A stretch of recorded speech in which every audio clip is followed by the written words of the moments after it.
Our adventure begins where it has been for several days now, in the below the fog lab, or just the fog lab. Our party has split into two groups, leaving only Zulmar and Rhea below with Marzipan as they venture through the fog lab to leave, while the rest of the party makes the trek climbing up the dead tree carcass of Dr. Larl to the sunlight.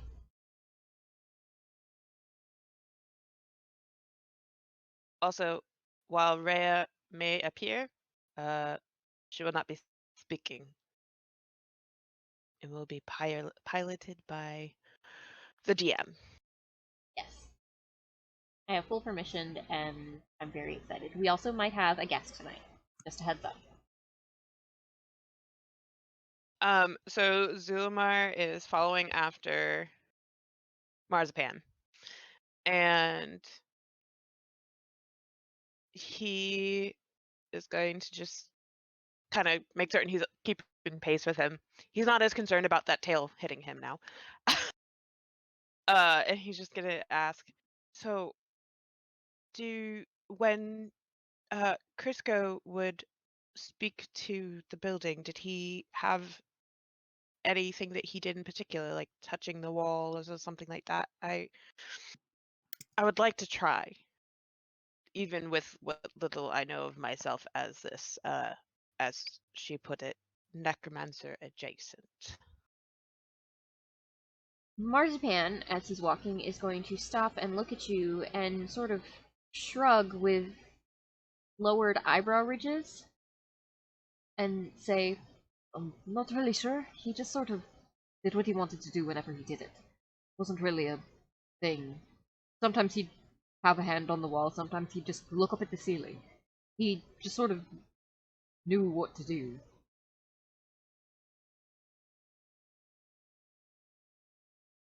I appreciate it.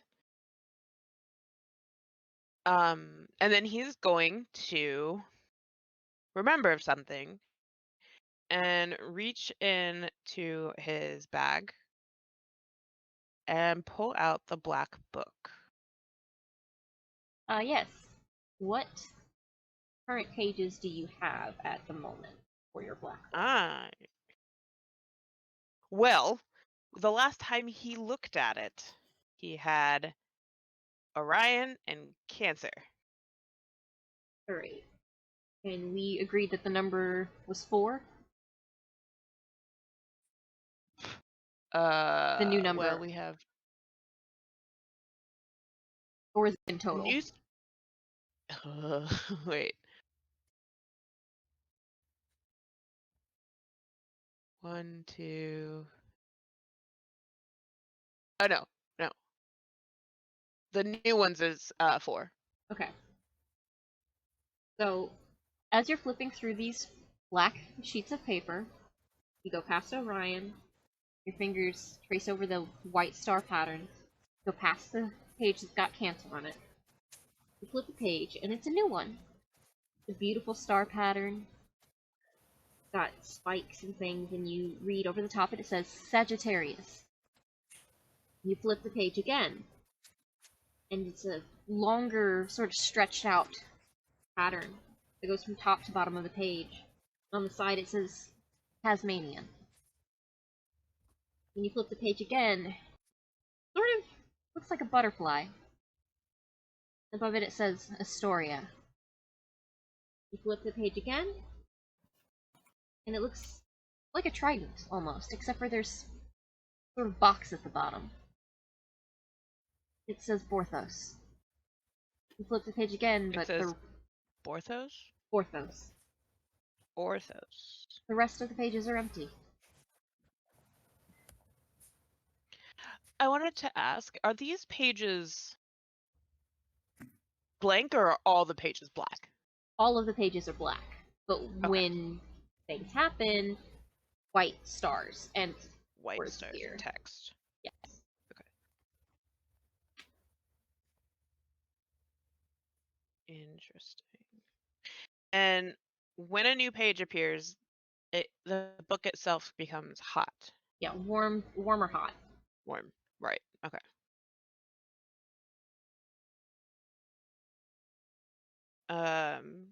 So Zulamar's just sort of looking at these, and then he's just gonna go, "You wouldn't happen to know what these are?" And holds up the Orthos page Do you do this as for... you're walking? Yes. Okay, so you catch up because you did say you stopped. While you were Yes. walking, it seems that Rhea had been quietly whispering to Marzipan, and Marzipan was just sort of smiling and nodding, and they were having a quiet conversation that you didn't exactly hear, but as you walk up and you hold up this page, Marzipan stops and he looks at you and he leans in a little bit and he nods and he says, "Those are constellations.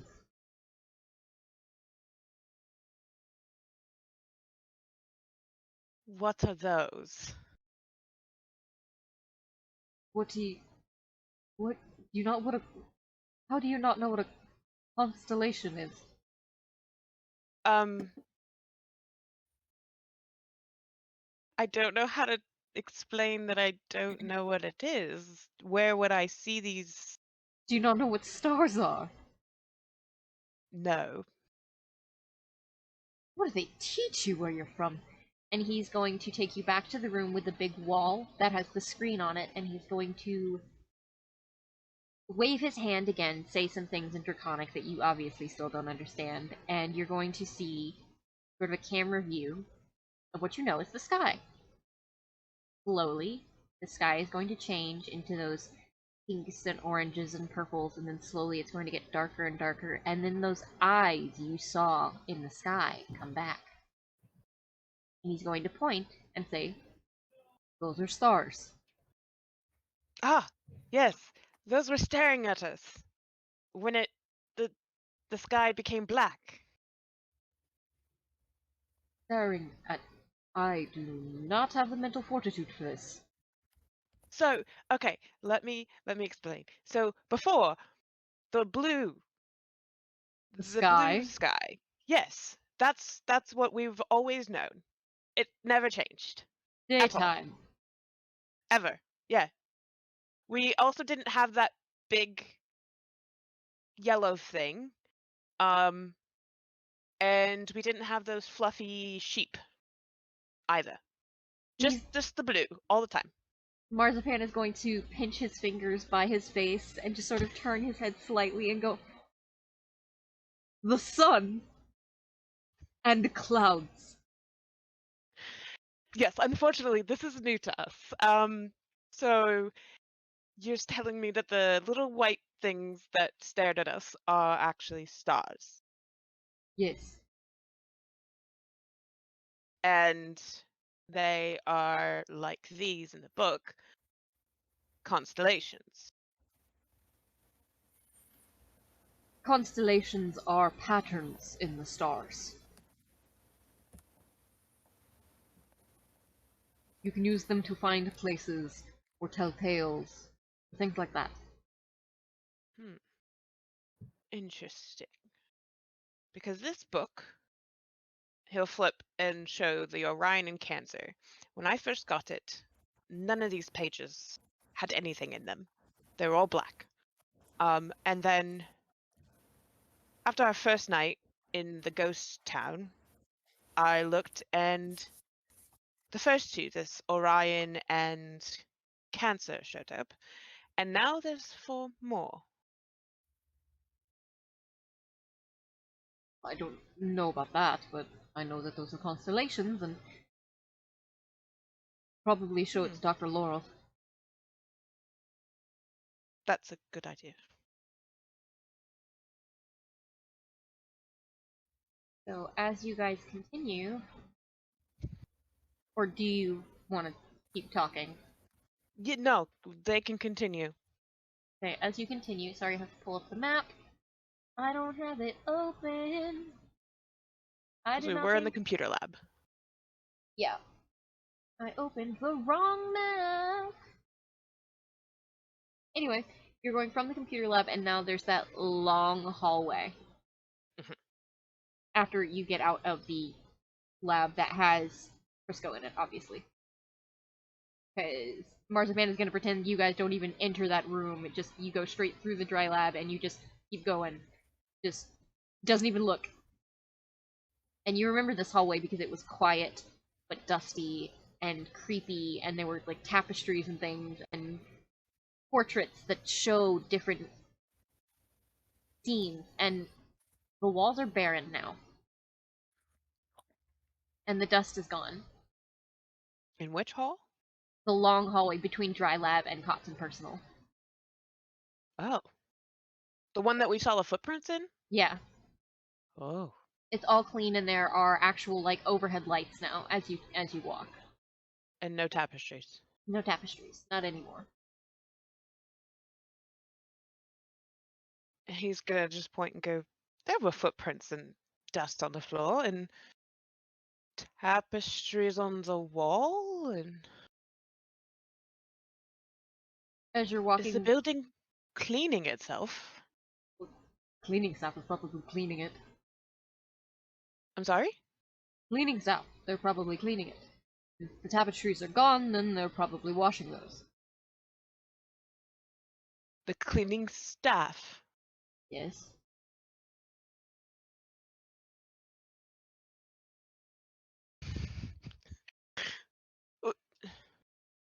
Is the staff made? What are the staff made of? They're people? We've not. You were the first person that we've spoken to other than each other You're this entire obviously time. not very good at conversation. And he's going to open Cots and Personnel. And when he does, Zulamar, I need you to roll me a Constitution saving throw. Okay. Oh.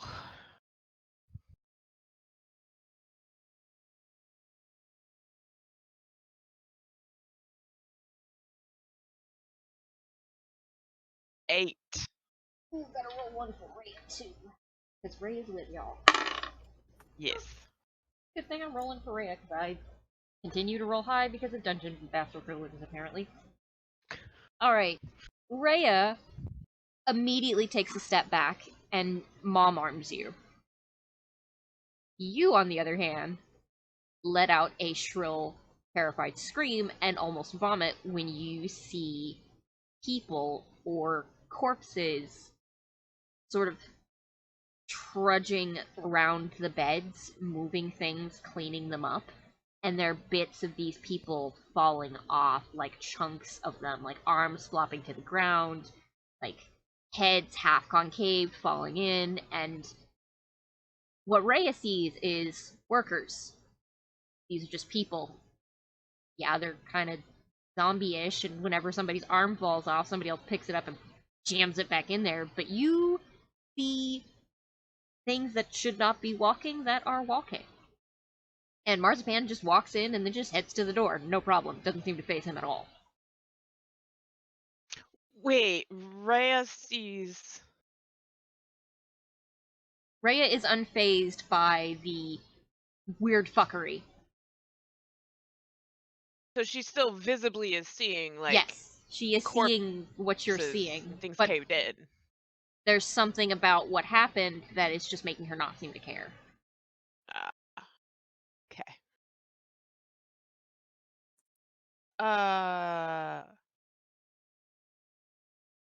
Zulma is just gonna point as he runs to catch up with Marzipan whilst trying not to trip over his own feet and looking at these corpses. And he's just gonna go, they're dead. You're seeing this, correct? Rhea will nod and go, yeah. And Marzipan is going to turn around and look at you as he opens the door with the teeth and just kind of squint at both of you and shake its head and go, you two are really confusing sometimes. Hurry up. And he's going to turn the corner.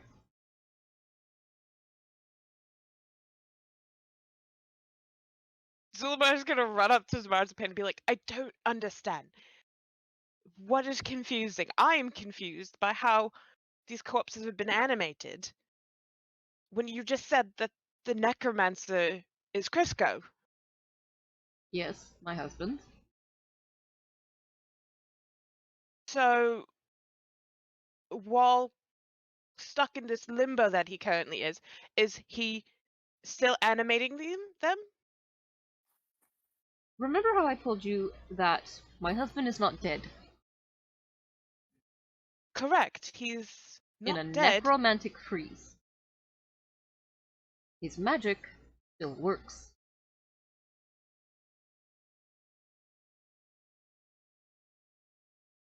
Oh. If his magic didn't work, this building would not have any function. I see. The Then workers here, people in personal, they are part of his magic. The fact that they are up and running and cleaning means that he is still alive. They're a little worse for wear, but we can fix that later. Are you coming? yes, of course. Just not what I was expecting. What were you expecting? I truthfully, I don't know. At this point, I don't know what to expect. And stop expecting things. And he's just gonna walk. So now there is the very long hallway from Cotton Personal to the buffet and kitchen. You guys want to have any conversation while you're walking that way, or do you just want to wait until you get into the buffet kitchen? At this point, he's just gonna wait. Alright. Rhea's not gonna say anything, she's just making sure you're not getting yourself into trouble. You go into the buffet in the kitchen, and as Marzipan opens the door and he sees the meat on the racks, he just kind of goes, ooh. Ooh. I mean, it's funny. But ooh. And he's just gonna walk past it.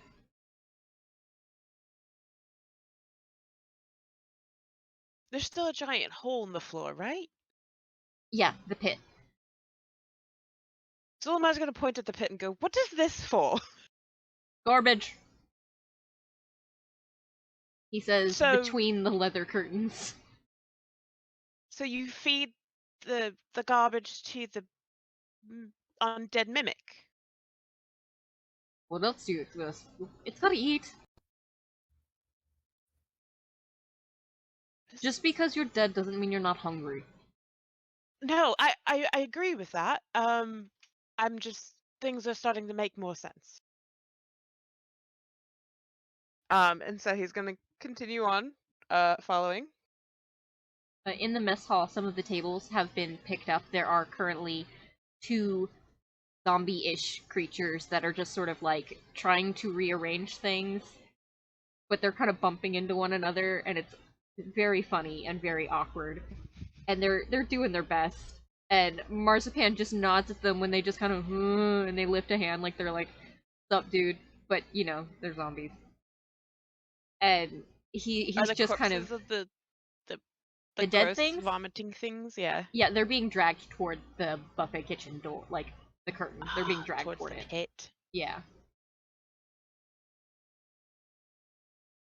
And Marzipan's gonna go through the mess hall and just kind of go, oh, this is so fucking messy. And he's gonna get around the corner and he's going to go up and he's going to see the bust, her bust. Yes. And he's going to stop in his steps and just sort of go slack. And his face is going to fall and his eyes are going to glass over. And now we're going to move to the other group. So, Alright. I want everybody to roll me an athletics check to climb up this tree. Wait, Whoa. pause. Oh, no. Aussie's prepared for this shit. Oh my god. So that I'm Pull clear, up. who's on the other side again? Everybody but Zul'Amar and Rhea. Okay, I just want to make sure. No. Also, I apologize to anybody listening on YouTube. I don't do accents consistently, so we're going. Continue, you guys. Do you want us There. to put our rolls in down below or in Dice Pit or none of the above? Do you have a preference? I have down below open, so if you guys want to pop them in down below, that would be great. All right. So I'm glad to see that someone's running off climbing.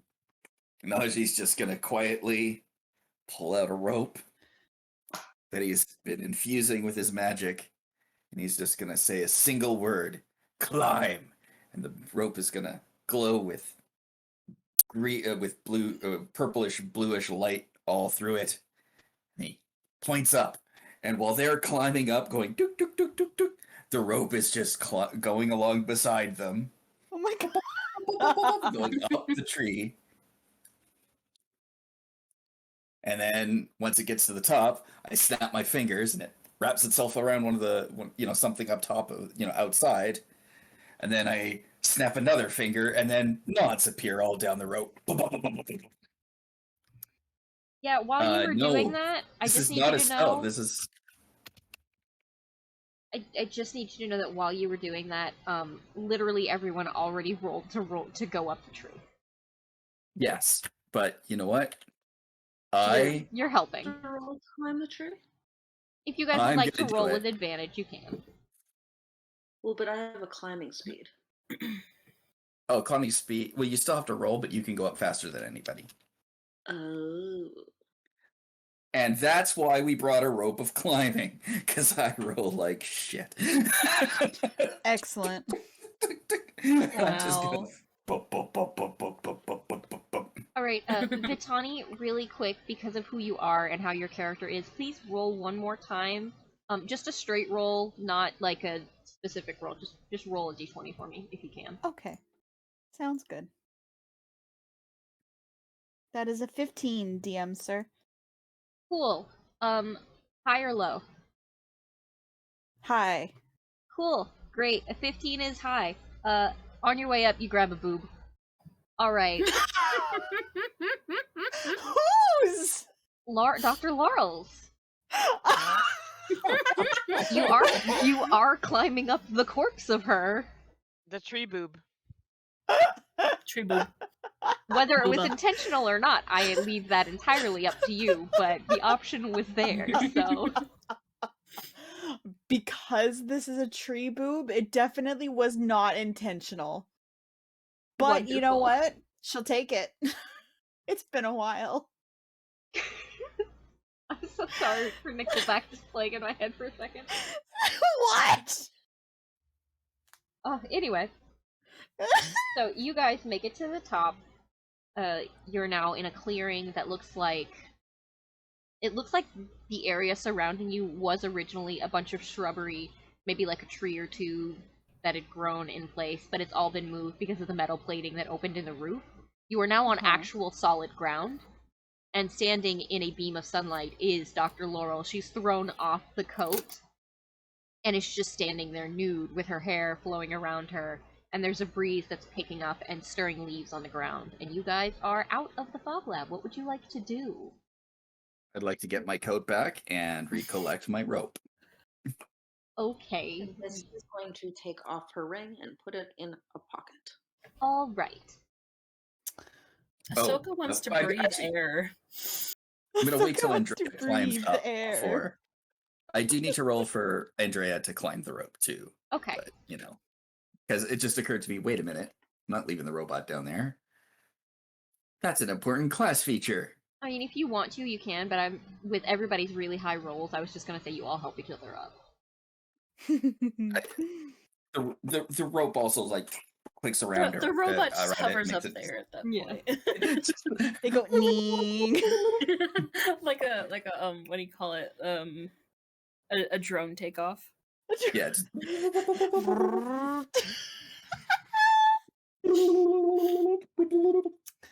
So Dr. Laurel is nude, you say? Yes. Oh god. She is a tree, mind you. Wait, are we talking? Wait a second, I'm confused. Dr. You're Laurel. confused? Dr. Laurel has a corpse tree, which was big and enormous and filled up the room. Uh-huh. But once she came out of that, she was a regular human-sized dryad tree. Yes. She's currently got she's standing there. She doesn't have, like, the proper bits, but she has, like, boobage and, like, Barbie doll parts. Interesting. Okay, so this helps. For some reason, as we were climbing up, I forgot that it was Marzipan that Zulumar and Rhea are with, and my brain was all like, wait a second, didn't Dr. Larl go with them? And then I remembered. So I mixed my own damn self up, but we're good. Bark skin? Yeah, she does have bark skin. Her skin Yeah. is, it's the color of a birch tree. I love that.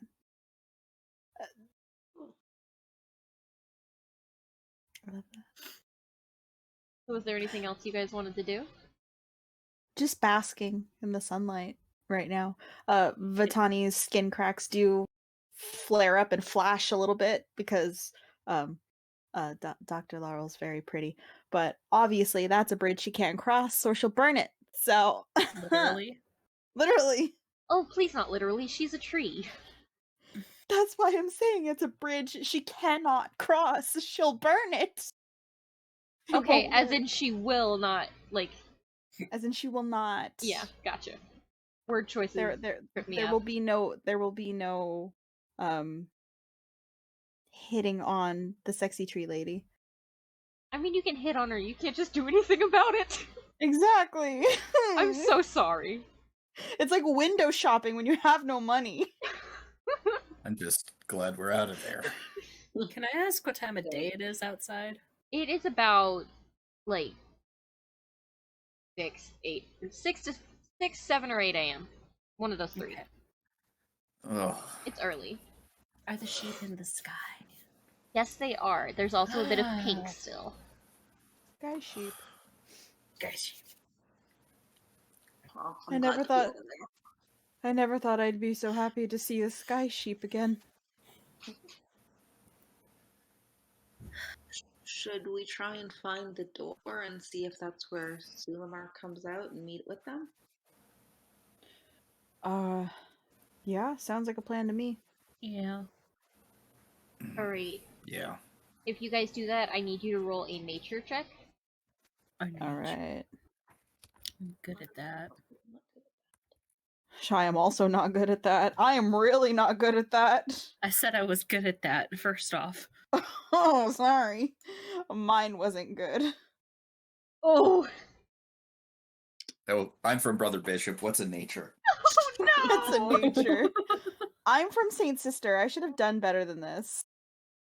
Plus, I'm a hunter. I'm disappointed in myself. Look at this shit. So- Well, you got a -1, so I mean... So you guys are out here being like, alright, which way is fucking north? Fuck, we're out in the open. Fuck, sheep in the sky. Y'all are freaking out. Ahsoka, on the other hand, you got told you're a nymph recently. Or part Yes. nymph. Or something nymph.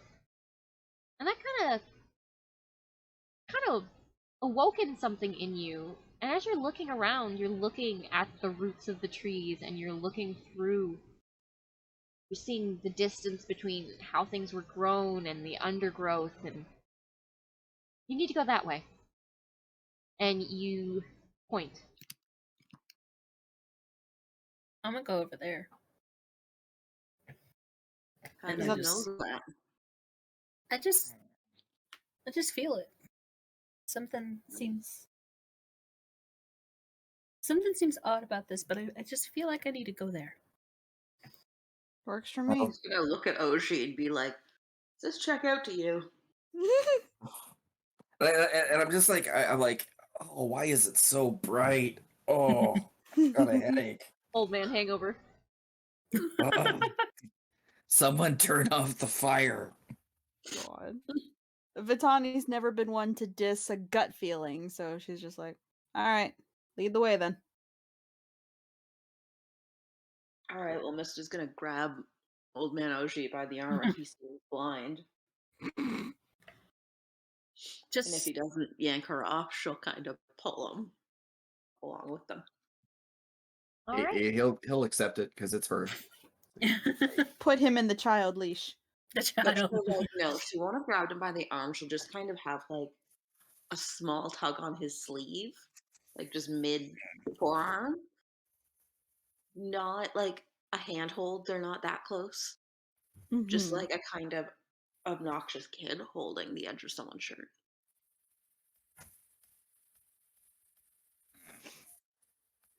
All right.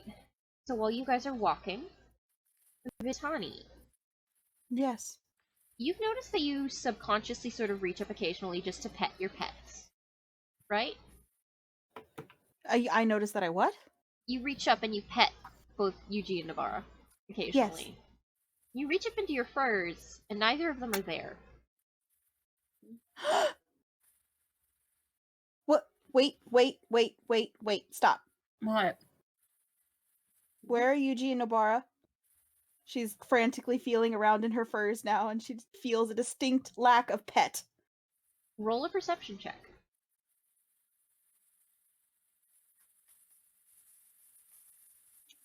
Perception?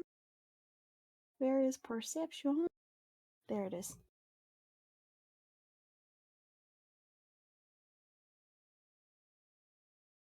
117. Okay. As you're looking around, you're patting yourself down, and you're like, okay, they're not in the furs, they're not on the body, they're not in my boots, they're not in Ahsoka's boots. You're looking around. My boobs. Your Boobs. boots! Boots. I heard boobs. My bad. I also heard boobs.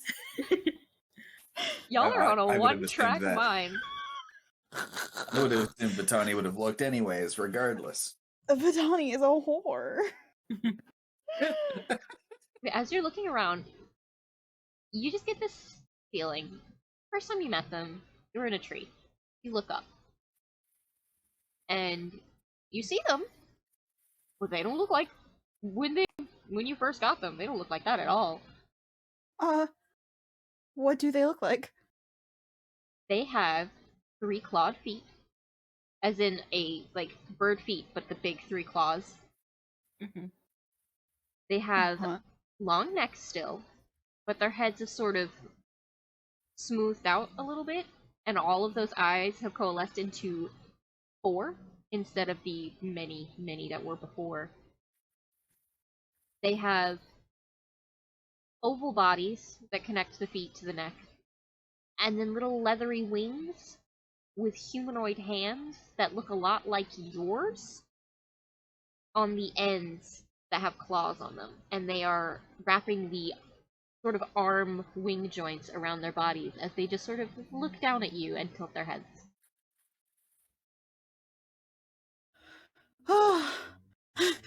She sighs in relief at finally spotting them. Though she is staring at how different they look now. And she's just gonna slowly gesture towards where they're sitting now. Found them. Did they get bigger? Yeah, they did. They Have are they definitely always been bigger. that terrifying? No. She's gonna take a step toward them and hold out both of her hands, like, what you guys doing up there? Did their heads look like? Their heads still sort of look like snakes, but they look more elongated. Ah, Drake, sir, Do they have there's some beaks? sort of screechy feedback coming in through your mic. That might be my chair. It is no, gone like now. It is consistent. It's a fan. like It's, white noise, Yeah, it's a fan or Oh. something. It Okay. happens sometimes. and then it gets a little high pitched at times. Mhm. Yeah. I don't have. Oh, wait. That could be. Yeah, I don't know what that is, because It's also just sort of like a white noise effect sometimes with certain microphones, where sometimes if you just let them sit without talking for too long, they will do that white noise thing. yeah, I'm gonna change my. Does he have Yeah, beaks? good. Give me a second. No worries. They had beaks the first time. Do they still have beaks? No. They look more like snake snoots. Snake snoots. Mhm. Oh, snake snoots. And 4 eyes each? Yeah. That's cool. That's cool. That's very. How are they arranged on the face? Isn't that? There's 2 on each side of their Two little on each side. snaky hands. Very Sukuna looking. I see you. So they're like side view, like Snake Star. Yeah. Yeah. Cool. So they sort of tilt their heads in unison at you when you get closer, and you hold your hands up, Uh-huh. and the one on the left jumps down, and it is almost too heavy for you to hold with a single hand, so you have to put your other hand underneath it, and you realize it is now as long as your forearm. Whoa. Nope.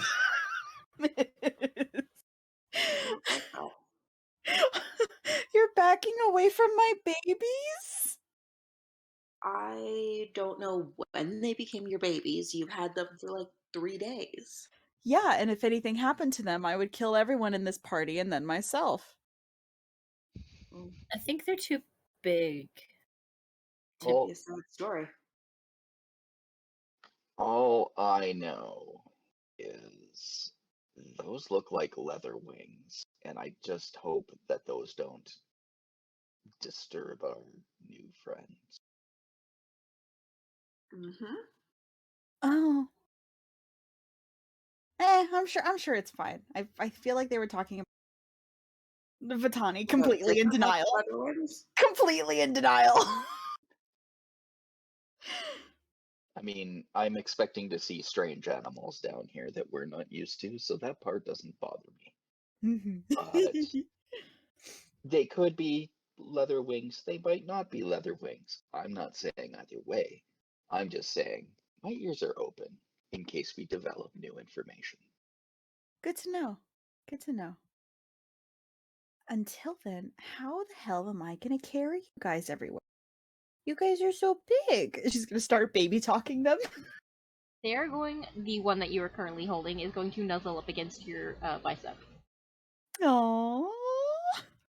The other one that's still in the tree is just going to sort of do that cute little cheeping at you that you're very used to. Oh. Oh. She's gonna wear them like a shirt, isn't she? Probably. That's how I see this planning out. It's going to be alarming no matter what happens.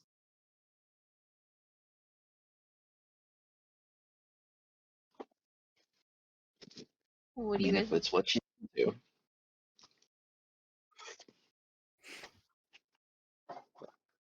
Are you guys still gonna keep going? I'm gonna keep going. Yes, I would like to. Yep. Well, While they we're can going, I'm come actually along. working on something. Like I'm reaching into the back of Andrea's little back thing. I'm just pulling some stuff out and putting it together and making something. I'm making something. Nice. Well, I'm gonna keep going this way. If you guys want to join, if the babies want to join too.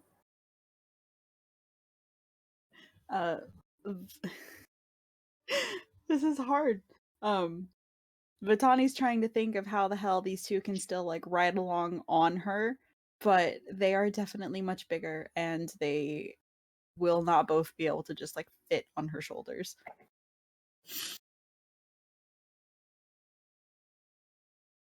It's like this is going to turn into a piggyback situation. Maybe they can walk. Have you tried to see if they can walk? They have wings. Can they fly? Yeah, can they fly? You know what? Why didn't I think of that? You have an intelligence Clearly, of they 6. have some form of locomotion because they can get away from you constantly. I mean, listen, I don't have them on chains. They can come and go as they please. Maybe we should get chains. No, Not a bad idea. no one is putting my children on chains. Augie, do Oh, you have if we get- chains? No, Not yet. I can make some. it's no one listening to me. No. No one is putting my children on chains. And I keep telling you, those are not children. And I keep telling you, I don't care. But Tony would know.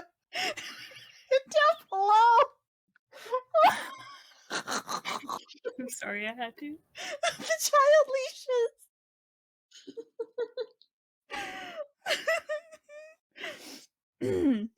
Look, all I'm gonna say is that if you're gonna adopt them as children, you become responsible for them, which I can completely understand. And if they go out and they start doing things like pickpocketing from affluent guards, you need to be able to give them shelter. That's my advice to you. And Mist is going to give one paw thumb up. What? What? Well, I don't know. Like, I assume she has kind of people hands, kind of cat hands. So she's doing a thumbs up, but I'm not sure what that looks like No. Oh, I on a got you. I cat got you. paw. Because I think she can hold a sword, so she must have thumbs. Yes. I do believe, yeah, you have opposable thumbs. Yeah, you've got human hands, they're just kind of furry. Are Or they? else I'll get into. Do you have like Wrestling. polydactyl paws, where you have like the thumb that kind of grows in the opposite direction and can close like a hand? You ever seen cats with polydactyl paws? Yeah. Well, I'm just gonna say she's got like human hands. Alright, are you guys ready to get back into the game? Mhm. Yes. Yes. Would it be possible for one of them to like hold on to her back and then like one, I don't know. Are they too big to now perch on her shoulder? You said they're about as big as her forearm. I'm not One of entirely them- sure. One of them could drape around your shoulders, Ooh. but only one of them. Because after two, there wouldn't be enough room and they'd start like a little pissy fight. I see. I see. Do you lift one up to your shoulders?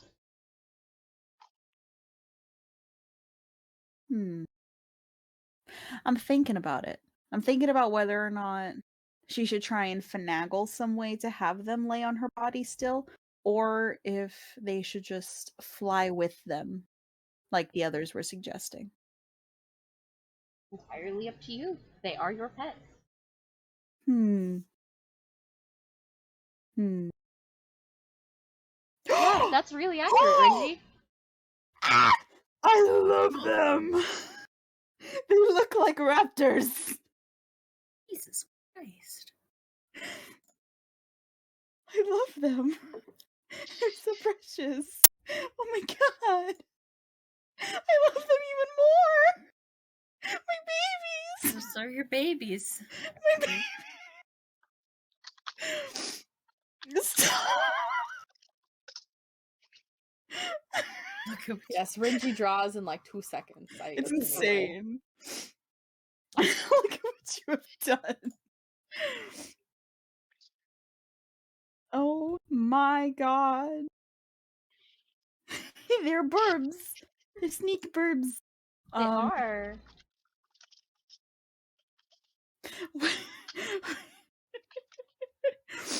I just had the most absurd thought that definitely would not work.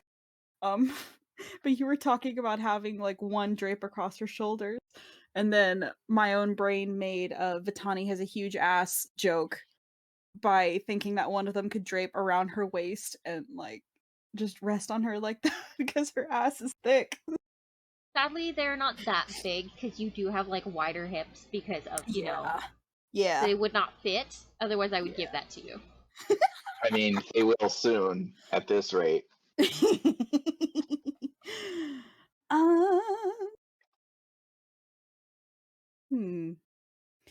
Okay, so remind me again, how big are they compared to Vitani?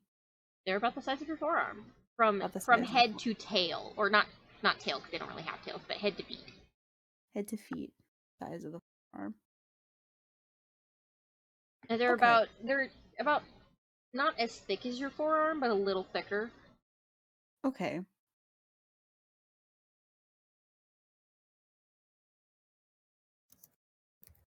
Oh, Bridget, you can put art in the down below has an art section. I tagged him in it. Yeah, character art in chat.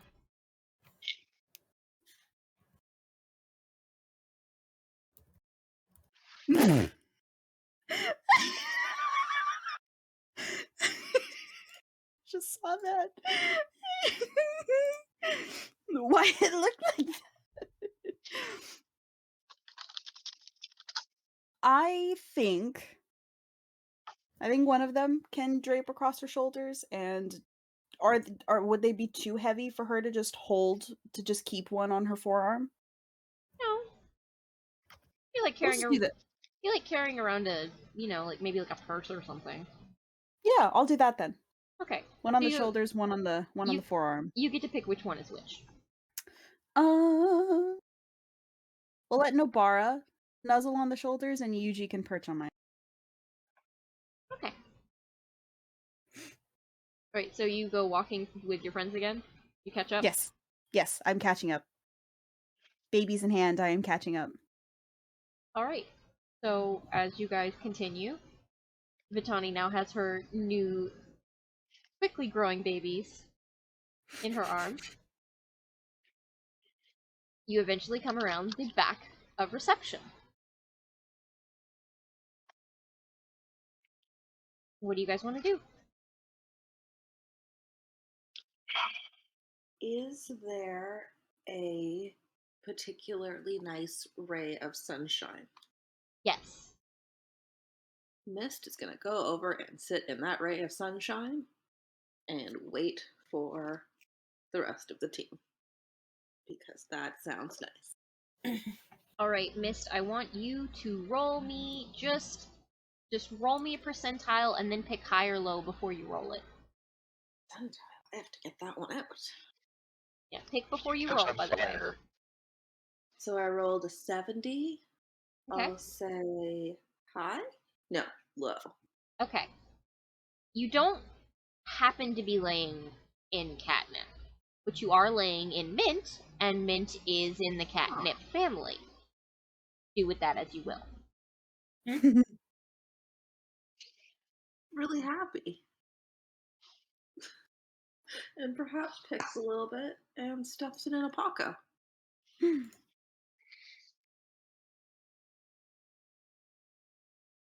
So you guys are waiting. What amount of time do you think would be passable before you started to worry?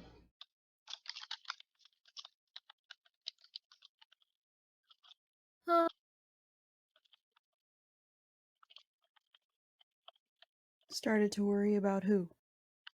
Zulamar. Well, Who else did you think? I don't know. Vitani, I have one best friend in this campaign, and he matters more than anything. How long until you guys worry? About who? Stop. Of all the characters. Listen to me. Listen to me. Vitani is the one who hyper focused on Zulamar. Okay, not me. I forget. Jesus Christ. Hold on a second. I'm being called. Please hold on. No worries. So, I would say How- like maybe how much blackmail could we get out of Vitani about her replacing Zulamar in her heart with these strange creatures? I mean, she had these creatures for 3 days, and she's known Zulamar for what, all of her life? I'm guessing. Gonna shotgun and say all of her life. I think there's pretty good accurate blackmail right there. Yeah.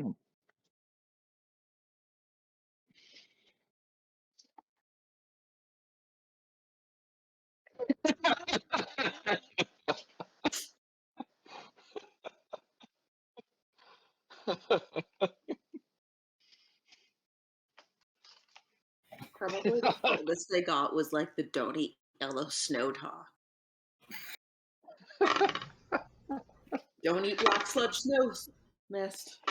If it's a random plant and it's growing, it's probably a weed and not good for you. Hey guys, Yes. But this makes her feel nice. roll perception.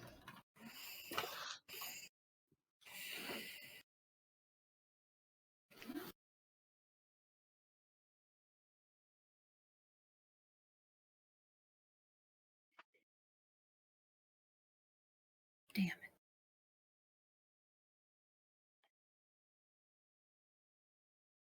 What you guys get?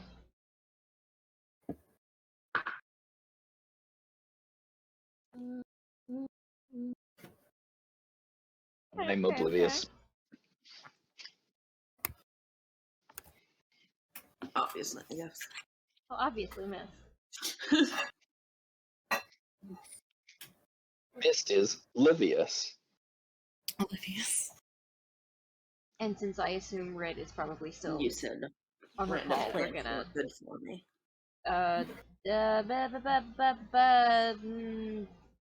Frappy, will you roll for Red? Absolutely. Thanks. Can use no, I can't use her character sheet. Does anybody know what her modifier is? Her perception. Yeah. Is that wisdom? It's wisdom based. I think it's if I recall, it was 14. 2. So +2? Yep. Yeah. 12. Cool. Okay. You guys are talking about blackmail. Red is, well, Vitani is busy cooing over the babies and like feeding them bits of like dried jerky and just sort of, Ouch. you know, being all squishy. You're all sat around in the grass, just chilling. And Mist, catnip smells nice. It's not catnip, it's mint. It still smells nice. Everything's nice. Everything's cool. Why are no birds chirping around any of you? What? So Mist is gonna kind of look up, and her ears are gonna twitch a little as she looks around. Does it seem quieter than usual? No, Vitani's right there. That's not what I meant.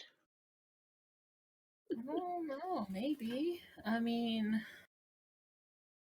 it might. If you guys are actually trying to listen, you can roll again. Okay. Perception again. Yes. I With have a turn. advantage What this is happening?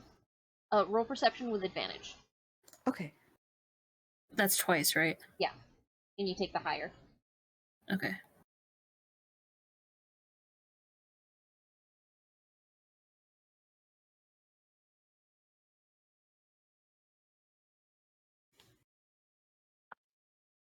Oh. Yes, he Okay. found it. The sun is too deafening. Wow. Cool. So, Augie, you don't. That's a You're nat just 20, wasn't it? woo. I go don't. It is a over. nat No. 20. That is a nat 20. I'm gonna write that down. What's the Yay. first nat 20 of the night? Funny or perception. When you guys were walking over here, you heard birds chirping, undergrowth, occasional animals rustling, wind rustling. And now that you're paying attention, there are no birds. There's no undergrowth rustling. The wind is still blowing, but it is silent.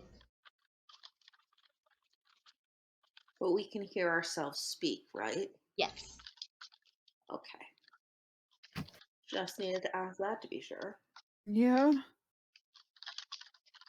Now back to Zulamar, Marzipan, and Rhea.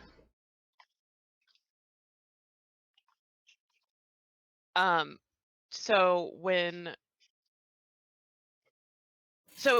this happens to Marzipan, nothing happens to Zulamar or Rhea.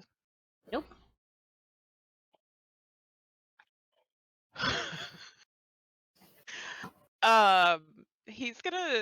Zulamar's gonna stop and come around to stand in front of Marzipan when he realizes he's gonna be like, Marzipan, are you okay? Marzipan's eyes, while completely glazed over, and sort of slowly discoloring into like a milky white color, go from staring off vacantly into the distance to honing in on you. His head does not move, but his eyes are trained on you. and he does not say anything.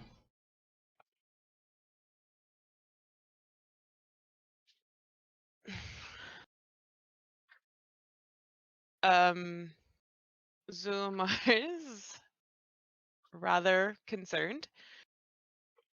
After seeing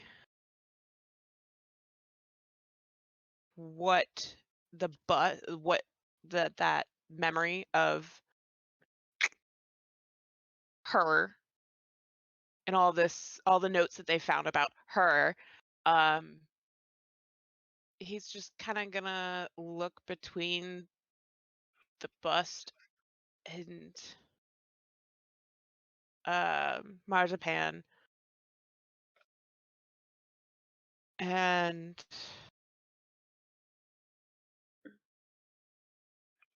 can he do an insight check Sure. on Marzipan's state, I guess? Insight or medicine? Let's do a medicine check. Okay.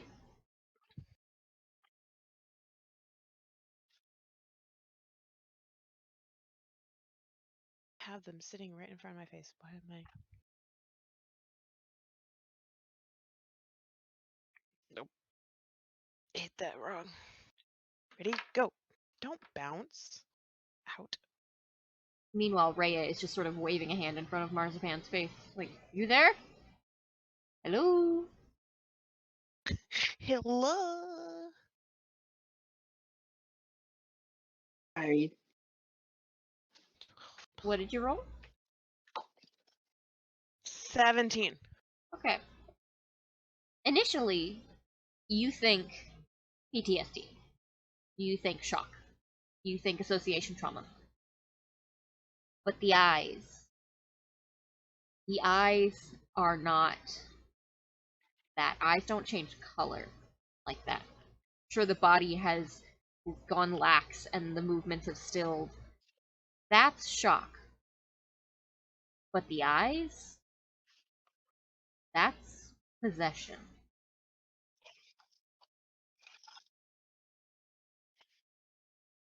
that's worse. So I was just gonna curse and be like, oh fuck.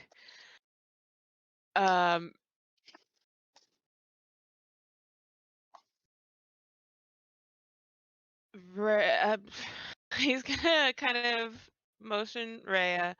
He's gonna go, Marzipan, I'm gonna go check on our friends. You just stay here. You try and walk away from Marzipan? Yes. Uh-oh. What's your AC? Uh-oh. 14.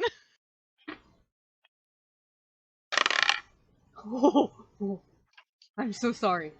Oh fuck. Marzipan is going to reach out in an instant and grab your wrist with not only his hand, but his tail. And he's going to yank you forward full force until you tumble into his chest. And Rhea is gonna like be pulling out her axe and she's like, I'm gonna kill him. But before that can happen, Marzipan opens his mouth and that accented, thick dragonborn voice you've gotten used to doesn't come out. Instead, it is a woman's voice. And it says, whatever you're trying to do, leave it alone. And then Marzipan is going to blink and let go of you and shake his tail off and go, listen, you're really nice, but I'm married. Marzipan is not Marzipan. Oh my god, Zulmar is rather shaken, more so than with the corpses. He's gonna scramble back, and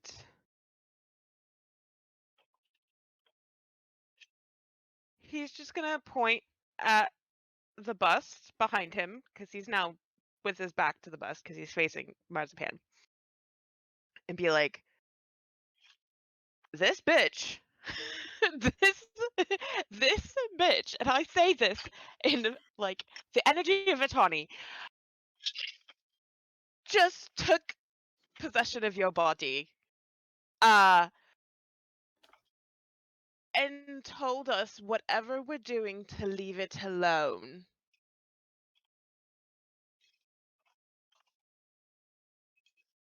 Marzipan is going to look between you and Rhea and raise an eyebrow at the both of you and go, "The statue."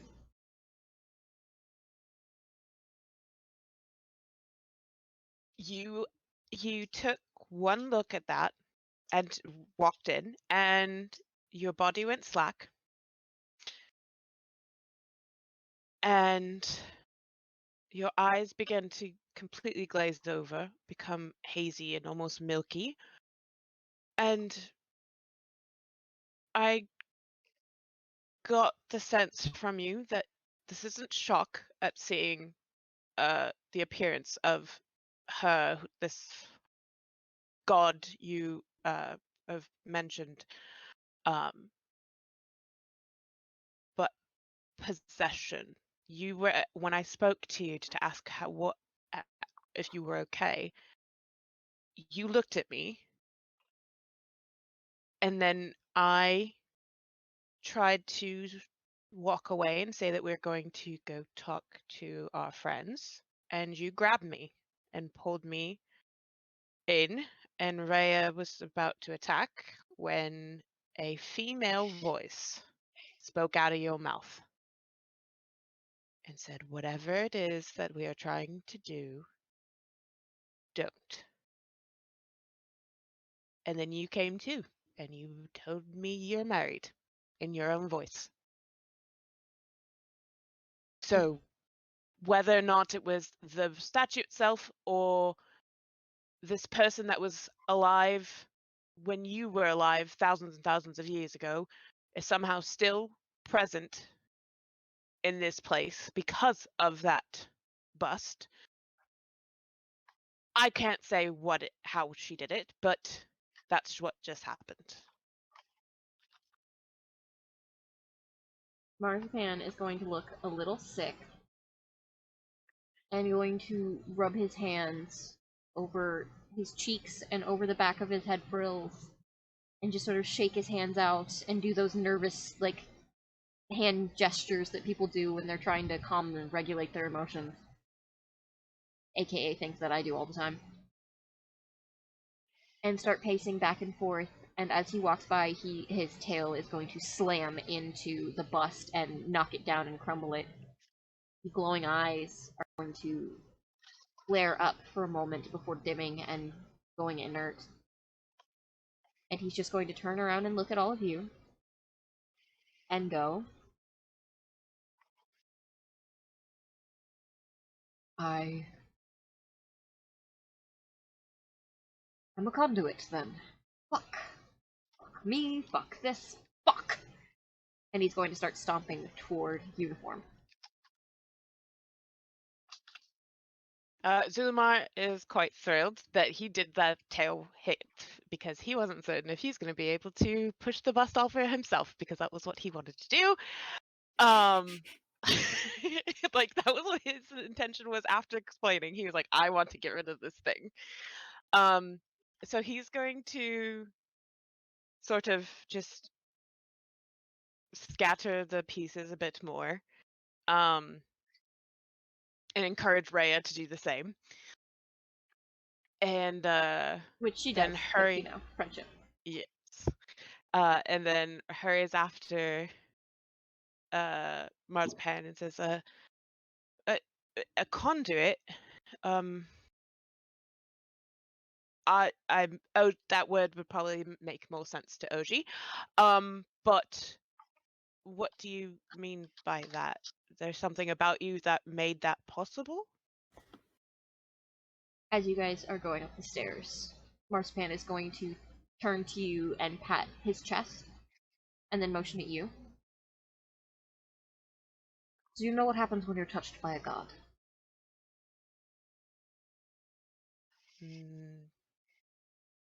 Not in the slightest. You're connected to them.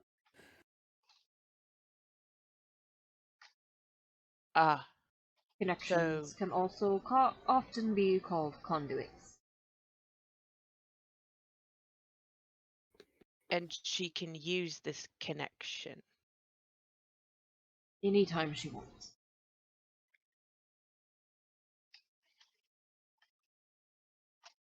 And he's I going see. to get up the stairs, open the door to reception, see the corpse sitting at the reception desk, and go, "Oh, I liked that receptionist." And then go out the front door. And now, the party is all together again! Yay! Yay! So everyone's gonna see Zulima rather frazzled. He's like raking his hands through his hair, and Vitani would recognize him tugging on his crooked horn as a sign of like being overwhelmed. Oh. Uh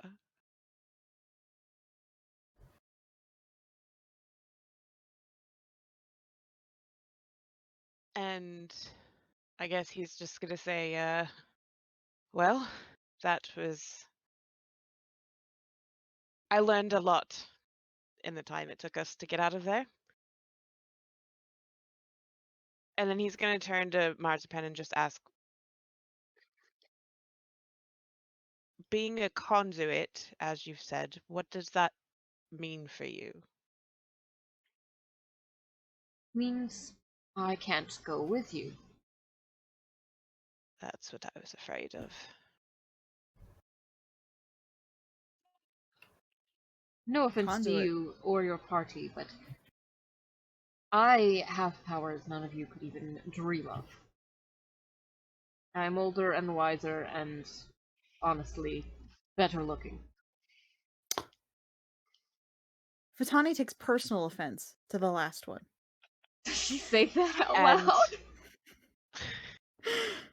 and Zulima's going to just sort of fill in. And if she is as dangerous as we've come to know, her having access to you would be bad for us and dangerous for just about anybody that stays near you. Betty. Yes. Is there anything that Dr. Laurel can do? I don't know what kind of doctor she is, but Possibly it would probably hurt. Speaking of, where is she? He's going to look at you guys. She was just... Wasn't she just with us? You left her in a clearing. Did she not follow us? No? Oh. So we saw she's hanging out in the clearing. you left the doctor? She was enjoying the fresh air. We weren't gonna bug her. She seems like a grown lady. I Yeah. decided to take some time to actually build some shit that might help us survive, seeing as our new friends don't seem to care much about survival. Well, can you take us to her? I have questions for her. Yeah, hopefully she's where we left her. So, you know how you guys said that you... Or, not that you said, but I said that you couldn't hear any birds or anything? Yes. You know, still feel a breeze. Yes. That breeze is gone, and the trees are moving away from you, bending away.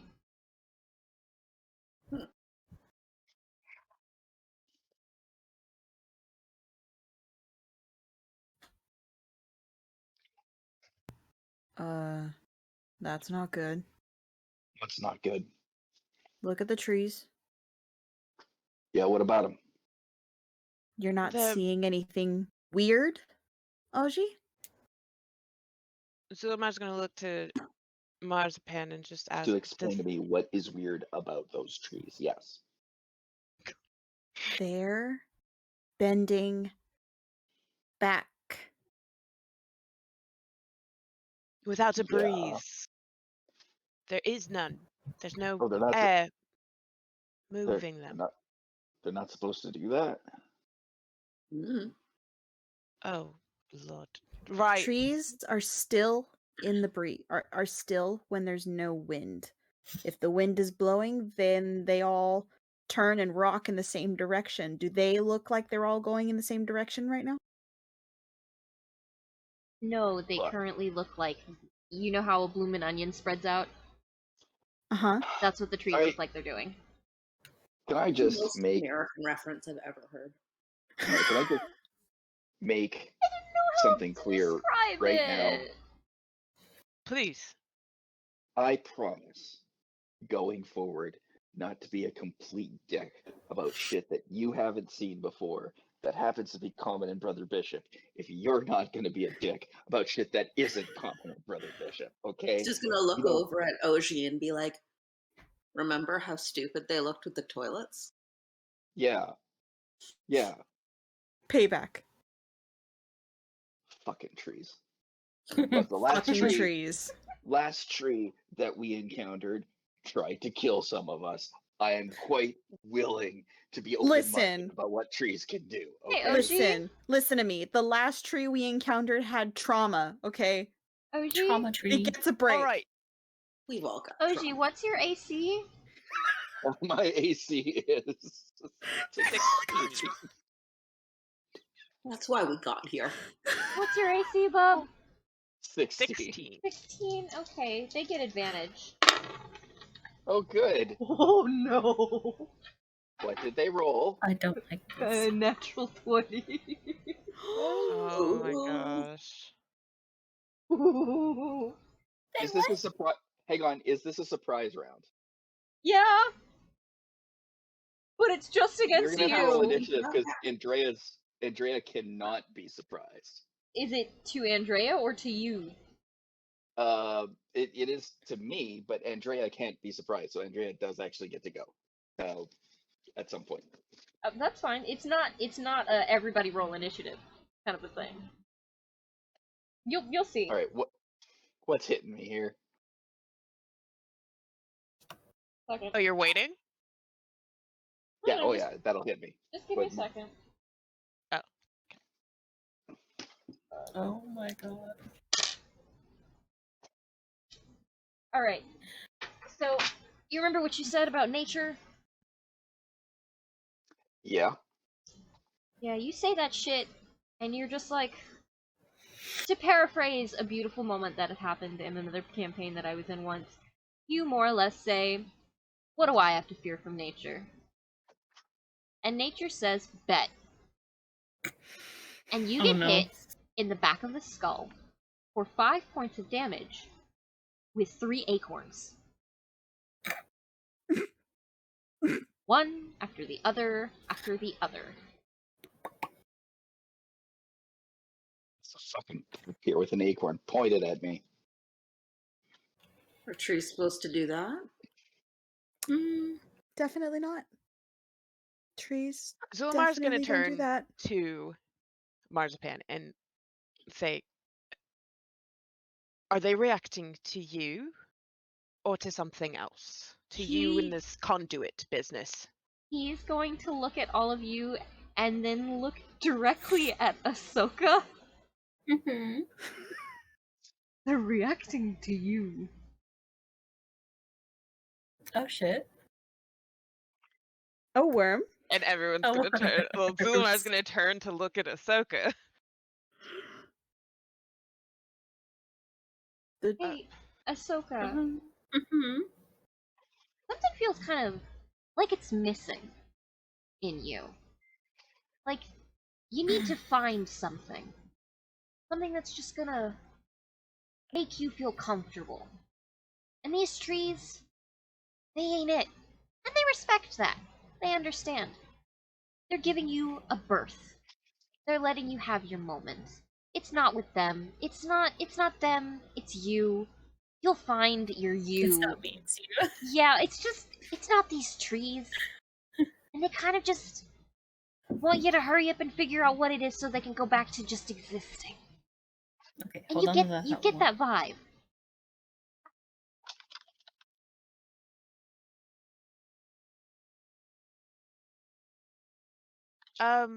Zulamar's gonna go, did you leave Dr. Laura behind, Ahsoka? And they're not happy with you. Trees, being friends with trees.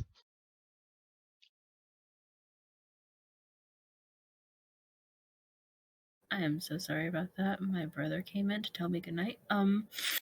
Dare you have a caring brother.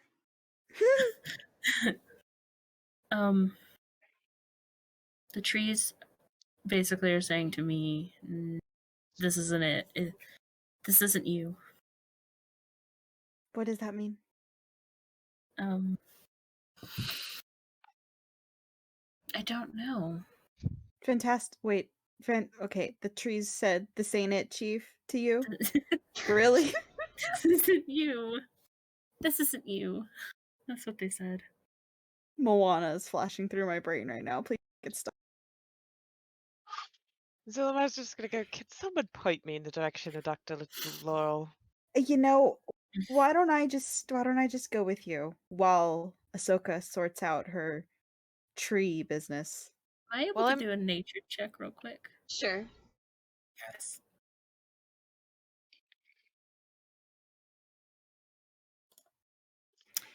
Ooh.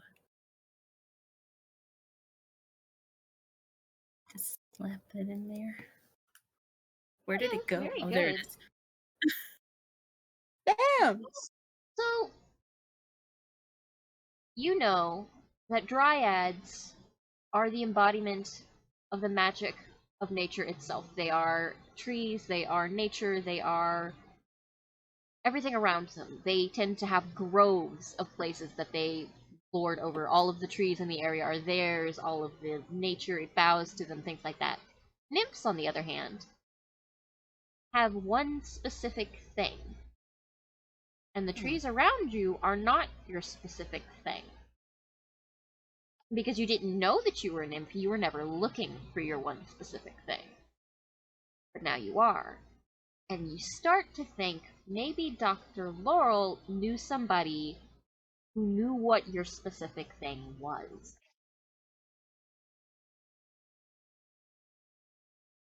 Yeah, I think maybe we should all go back to Dr. Laurel real quick. Fine with me. That's what I was going to suggest. All right. As long as you lead.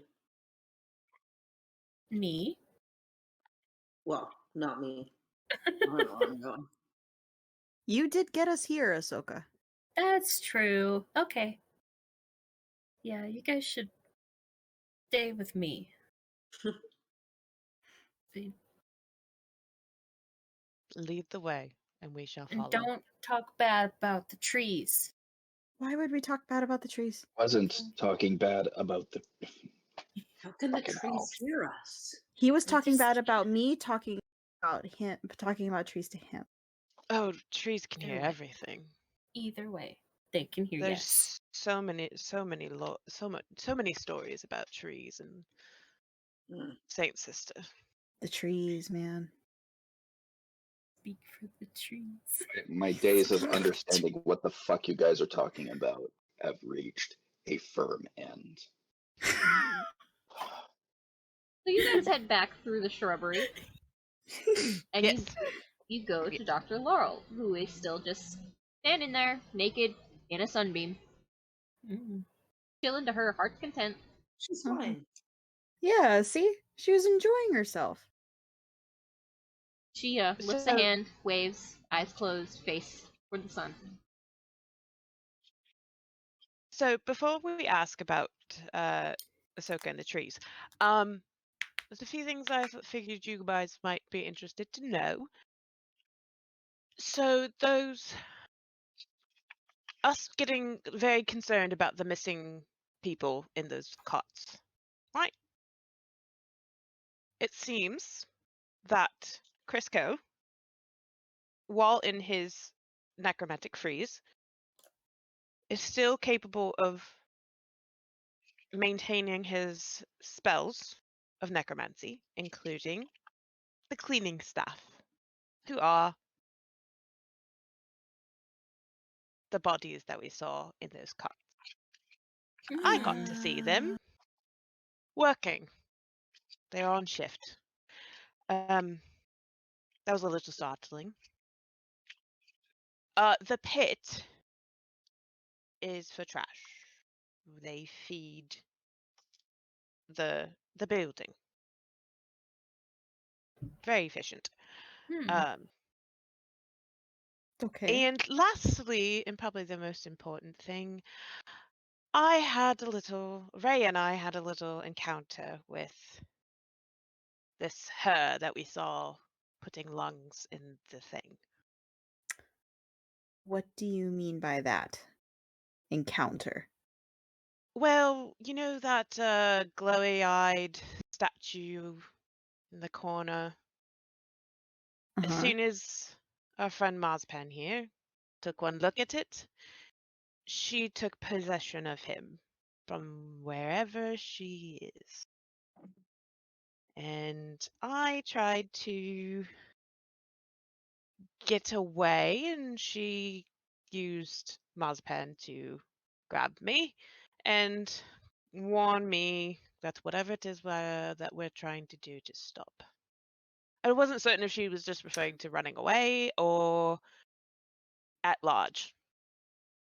And then she promptly vanished, and Marzipan was himself. So apparently he is what you call a conduit, and he cannot travel with us because she can take over him whenever she pleases and use his abilities as she pleases when she does so. Okay. Great. Possession. Dr. Laurel, is there anything you can do to help him no longer be a conduit? I can, but it'll hurt. That's what he said. Of course, that's between you two. I did also have a question about this book that I have. Mm-hmm. He pulls it out. When I first was provided to me by what was his name? It was White in Butter. Anyway, they were selling things, and he gave me this book, and it was completely empty. And then these have started appearing. Marzipan here says that they're stars or constellations. Oh, that's another thing I learned about. Those sky sheep are called clouds, and the big thing that is yellow in the sky is a sun. Clouds? And the things that stare at us at when the sky is dark are called stars. Do they hurt us? The staring things? Marzipan didn't tell me that. You guys might want that. Marzipan is just staring at all of you, and he just shakes his head and goes, "No, they're stars. They're. Okay. I have a migraine," and he's just gonna sit on the ground.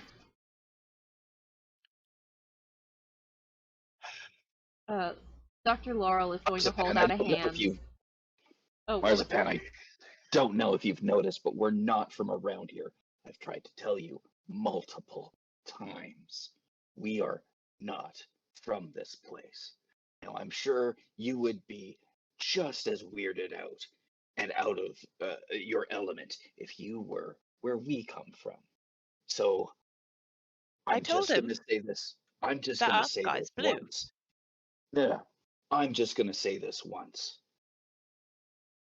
Your entire plan to survive was based on some people coming here, risking their lives in your death trap to come and figure out, using your strange arcane machinery, how to save you. So maybe you need to take this attitude of yours, dial it back just a bit, because we're frankly tired. We've seen many of our people dead in your place. And you have the gall to enter in this, oh, look at these weird people who don't understand this different sky that we're in. So I'm just going to ask you to turn down the bitch and turn up the gratitude a little bit. Because if we didn't go down there, you'd still be in there, and your husband would still have no hope. I'm getting a little sick and tired of this, Marzipan. Marzipan You're is a fucking adult. Act like one. Marzipan is gonna look at you and stand up and go, first off, you're free to your anger. Have it away. But my plan, whatever plan you think I had, did not involve any of you, any of your people coming into my lab. The last I remember, our lab was locked. You could only get in with key cards. None of you were supposed to ever come down here. I don't know why you're down here. So Well, don't be if angry. no one came down there, you'd still be in a tube. Well, Forever, thank you for that. wouldn't you? Good for you. Would you let me finish? I'm happy that all of you saved me. I'm delighted, elated, wonderful. It was never our plan for any of you to have to save us. We didn't ask for this. We didn't ask for any cosmic force of people to come down here. We don't know why you're here. That we don't know. That's not us. Thank you for saving us. But forgive me for finding a little bit of oddity from going from everyone knowing everything that I know to people not knowing anything. Yes, you've said it multiple times, but this is new to me as it is new to you. I'm not trying to make any of you feel bad. But when I woke up, you had my husband's things. You were in front of my husband. And when we came into this building, there were corpses of our countrymen stitched together and turned into monsters. I think one of us has a little bit more of a cause for concern. I was in a tube. Wasn't me. Well, then what the fuck did it then? Probably the building. I No, don't know, someone else. No. Let me tell you something. I have a girl who I have sworn to protect. And I've walked into great amounts of danger. And now that I'm out of it, I can have a moment to unwind and be a little bit safe. And all I've had to deal with is your fucking attitude since you've come out of there. Maybe show a little bit of fucking empathy. Because we went through fucking hell to get to you, and we're probably going to have to go through even more hell. So a little less condescension and a little bit more explaining what the fuck we're going through. Okay? Thank you.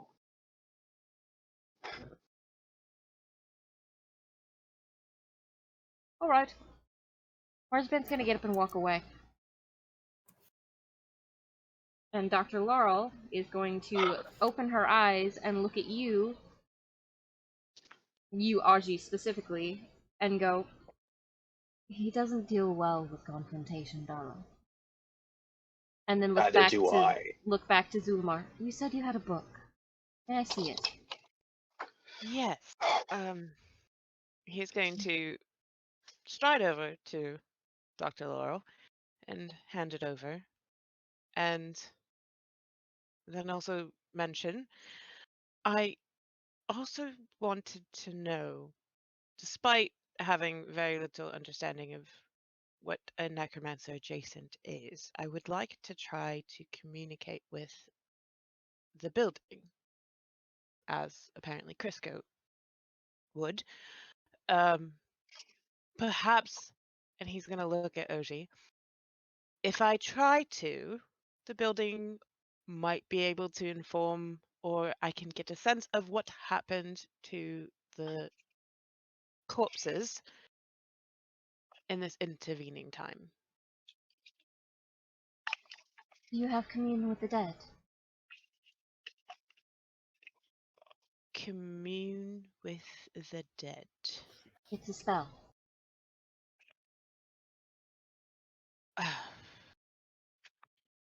Is there some way to know what I can cast? It comes to you slowly. When you know, you'll know. And she's going to start looking through the book and flipping through the pages and go, oh, this is a constellation magic arcana. It maps the path of your magic, and as a record, it keeps a particular story about them. Certain spells have certain stories to them.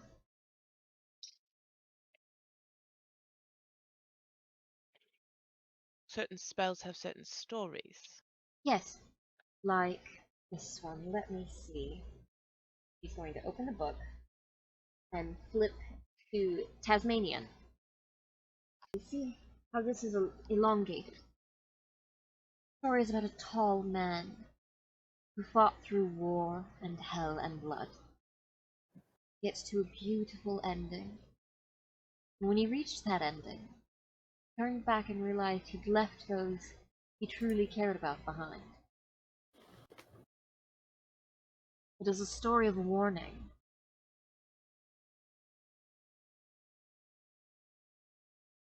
I see. And it has to do with the spells that are used? Oh, it sort of yes and no. All of the spells, any spell you cast, is going to unlock a new story. The stories don't particularly have to do with the spell you cast. The book tells a story itself with these constellations. And once you unlock it, the whole story will be unfolded. All of these constellations will move into the corner of the book, and the actual story will be written.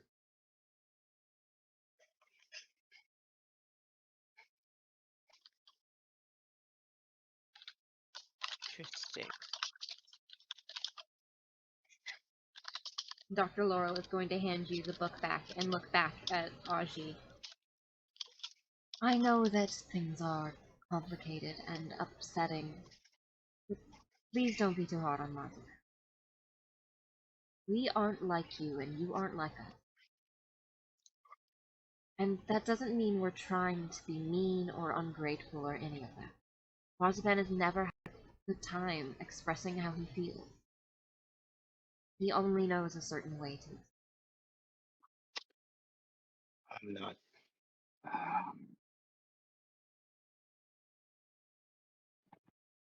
His Look, attitude is just him. He's like that with everyone. It's not new or surprising. That's actually what endeared Crisco to him. The fact that he's kind of an asshole. Though yeah. everyone here is kind of an asshole.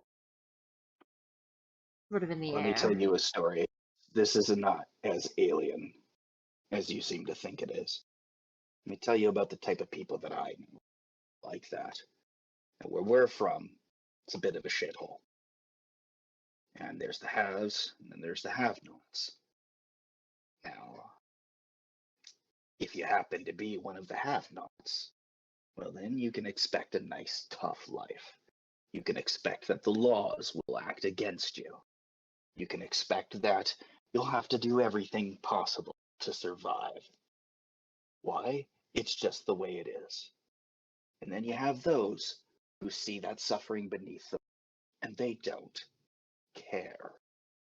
And it's not that they're being an asshole. It's not that they're being a jerk about it. It's not that they don't. It's not, as you say, that they want to be upset or they want to be angry, they want to do bad things. It's just that they don't care. Yes. 1 second. When when Augie's talking, Mist's gonna just be like standing beside him, quietly trying to be as supportive and Halloween silent as possible. Because Halloween guard cat pacing back and forth behind right, him. yeah, you know the vibe. So, She's maybe a little when puffy. when we walk into a room and we see our countrymen dead, that could be us. We have constantly come across the bones of our people everywhere we have gone. For you, this whole death house or whatever, well, that's just the way magic is. That's just the way it is. That's just the way society is. So maybe you need to understand that it's going to rankle us when we see someone treat our dead with absolutely no reverence or understanding at all.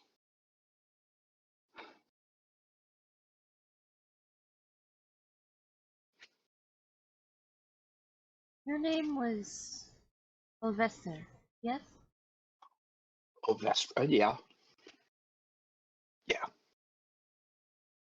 The people that come here, your people,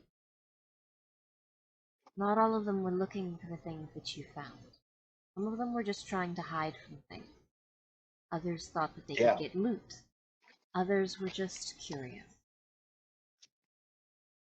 We aren't the ones fault here. And I think you know that. I think the people sending No. them down are at fault. But no, not if. I'm going to apologize right here and right now. I have slaughtered your people for centuries. Because I was insane. And I was out of my mind, and people I did not know were in my home. And now you are people, once again, that I don't know, that are in my home. But I'm not going to slaughter you, because I'm not insane. But this keeps happening. And maybe you want to figure it out, or maybe you want to be like the others who didn't die here. Maybe you just want to go and figure out why, or maybe you want to go and live your life. I can't decide that for you. That's not my job. But I can say I hope you find some solace, and I hope you find an answer. Because the world here is meant to kill you.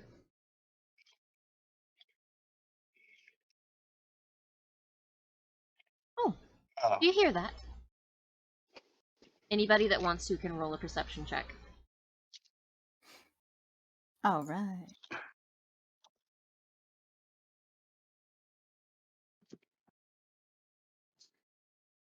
Woo! Ooh, look at you. Wait.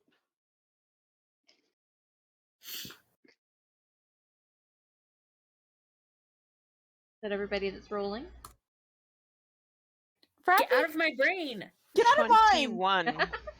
21? Oh, shit. Before they Yeah. move on, Mist will have like whispered quietly, just so Augie could hear and say, "We could kill him, and then he doesn't hurt anyone else." And just kind of No. like gives them like that look as a do. So anybody that's listening now that rolled over a 13. Ooh, the cat did not like that. It is not meant to sound like an actual wolf. It is meant to sound like a wolf call. Like somebody imitating a wolf call. You hear that off in the distance. What is that? Who is that more like? You hear it again, but it sounds closer, but it sounds like it's echoing the first one. And Rhea is going to stiffen, and she's going to step forward, and she's going to call back. But hers is going to sound like a wolf. Rhea, are you okay over there? I'm gonna have to find another of Amber's characters in a different game as a wolf, because it's not fun when I'm not in control. Mm-hmm. Rhea isn't going to answer you because she is busy listening intently. And her head is jerking from side to side, and you hear one wolf call, 2, 3, 4, all of them deep within the wood, louder and louder, and then they are moving. And Rhea looks at you, and she grins, and she says, "Let's go." Are they friends? Yes. I, Come on, let's I go. had more questions, but okay. All right. Vitani's gonna follow her. Rhea is gonna run. Oh, bloody hell. Time to run. Mist is gonna look at Augie and give him a shrug. Getting too old for this. Before he follows, he's going to say, how might we get in contact with you to see what happens with Marzipan? Find someone with a message spell. Excellent, thank you. And then he's going to follow and run. Ahsoka is also going to run. Alright, so is everybody running? Yes. Well, except for Alright. Augie. Mist will not run because I don't think Augie could keep up. She will jog. Or whatever Augie's top speed is. Alright, so Drake, from one DM to another. Yeah. How does endurance work in Dungeons and Dragons? Well, it depends what we're trying to do. Are we we're doing a long distance running? Yes.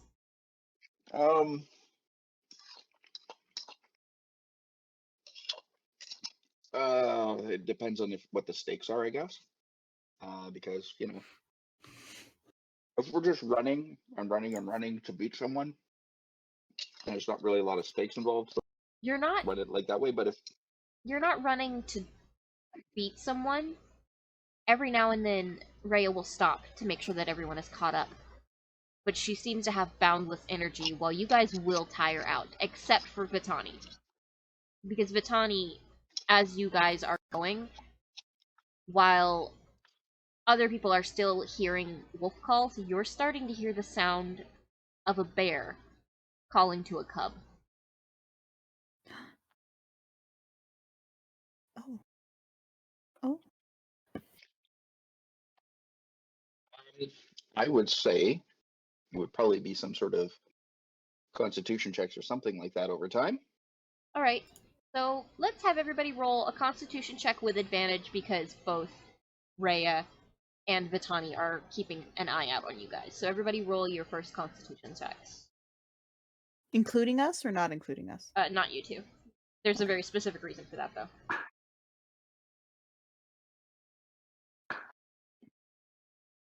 Just the first one. Yeah, just the first one. And it's with advantage.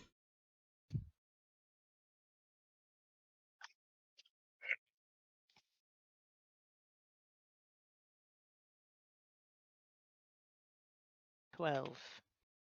Oh, Zulamar. Zulma is always hated when Vitani goes for a run and insists on taking him with her. So he can kind of keep up, but not really. Okay, so like, the anger is fueling Augie. Mist is going with him. You know, occasionally hand on his back going, come on, let's go. Hmm?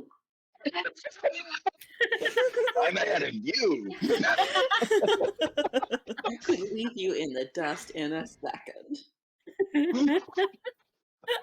Ahsoka, you're following after, you feel like occasionally you're like, oh no, I'm getting lost, and you're like, no, I'm not, I know woods. Oh no, I'm stupid, and then you get back on track. Zulamar, you're like, okay, hold on. Does it go left or right? Left. Okay, and then you keep going. Eventually, you guys get to a stream, and you stop. And I want everybody to roll a Constitution check. Just straight. And at this stream, Rhea and Vitani, you guys are getting water while everybody else is catching up to you. Oh, that's God not damn it! right. Oh! Oh no! Oh. Here. Wait, Constitution check. Does that include? What's the +2? You My don't. I have a plus You 2 don't to my have any Constitution. bonus in con. Oh, Yeah. that's right. Yeah, My yeah. bad. So, Augie, you're like, I'm ahead of you, and you keep getting ahead. You get so ahead that turn around and where's Mist? Panic. Vitani, you're good. Zulamar, you're like, I'm used to this. Ugh. You eventually get some water, and then you both you all turn around, and where's Ahsoka? Where's Mist? No. I'm immediately running back. We leave no mist behind. You run back. You find them, both of them. Left behind. Mist. Ahsoka tripped. So you're like, Aw. okay, look, I don't know you, but not even I will let you live that shame. So you're helping her get back up, and then the two of you are like, okay, so which way? And then you see Augie, so you're like, okay, that way, and then you all get back to the stream. Yeah. So you get through the water. It's cool, it's refreshing, you're good, and then you hear the howling and the growling, and you keep going.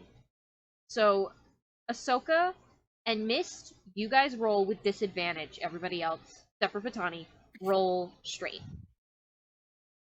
Sorry, you say strength? No, straight, as in one roll. Another con. Oh. Oh, there we go. Well, Order has Well been done, restored. Yes. I had my Straight lungs ripped from my body Constitution. very recently. 21. Wow. Oh, Ahsoka and Awooga. Mist roll with disadvantage. Constitution, correct? Yes, Yeah. Constitution. Yeah, that's correct. Looks like Zulamar got a good second wind in. Yep. Okay. Just waiting He's on starting to find his pace. Yep, Love waiting it. on Ahsoka. Hold on, give me just a second. No worries. I love how Vitani's partially leaving the party in the dust, whilst also carrying her pets on her body. Or have they flown off? One of them has the one that's normally in your arms is flying beside you. The other one, you forget that it's there. Love it. Oh. Oh. Uh-oh. Who did we lose? Uh-oh. Oh, Aspen, I think. Okay, they probably just had stuff Yeah. to do. Yeah. And that's okay. Oh, wait. Yeah. Oh.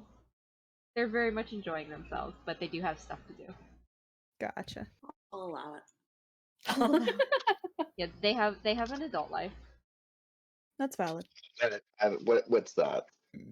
And the little I one. guess cool someone does. Alright, so you're running, you're good, you stop because there's a clearing and you feel like, let's take a breather. Rhea is still keeping an ear out. She hears the direction that you guys need to go. She sees, Vitani beside her. She's like, we're good, we got this. Zulamar's like, I did it! Still about to fall over, but like, I did it! I ran with you! I am a god! Nothing can defeat me! And the three of you turn around, and the rest of your group is gone. Just don't know where they are.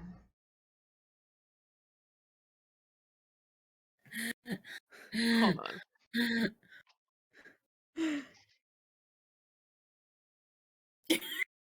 Could I ask Yuji and Nobara to go and make sure to like lead them back to us to make sure they're going the right direction? Sure, Or am I roll an animal handling with advantage. Yes.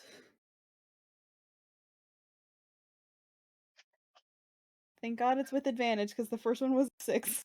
Cup of person.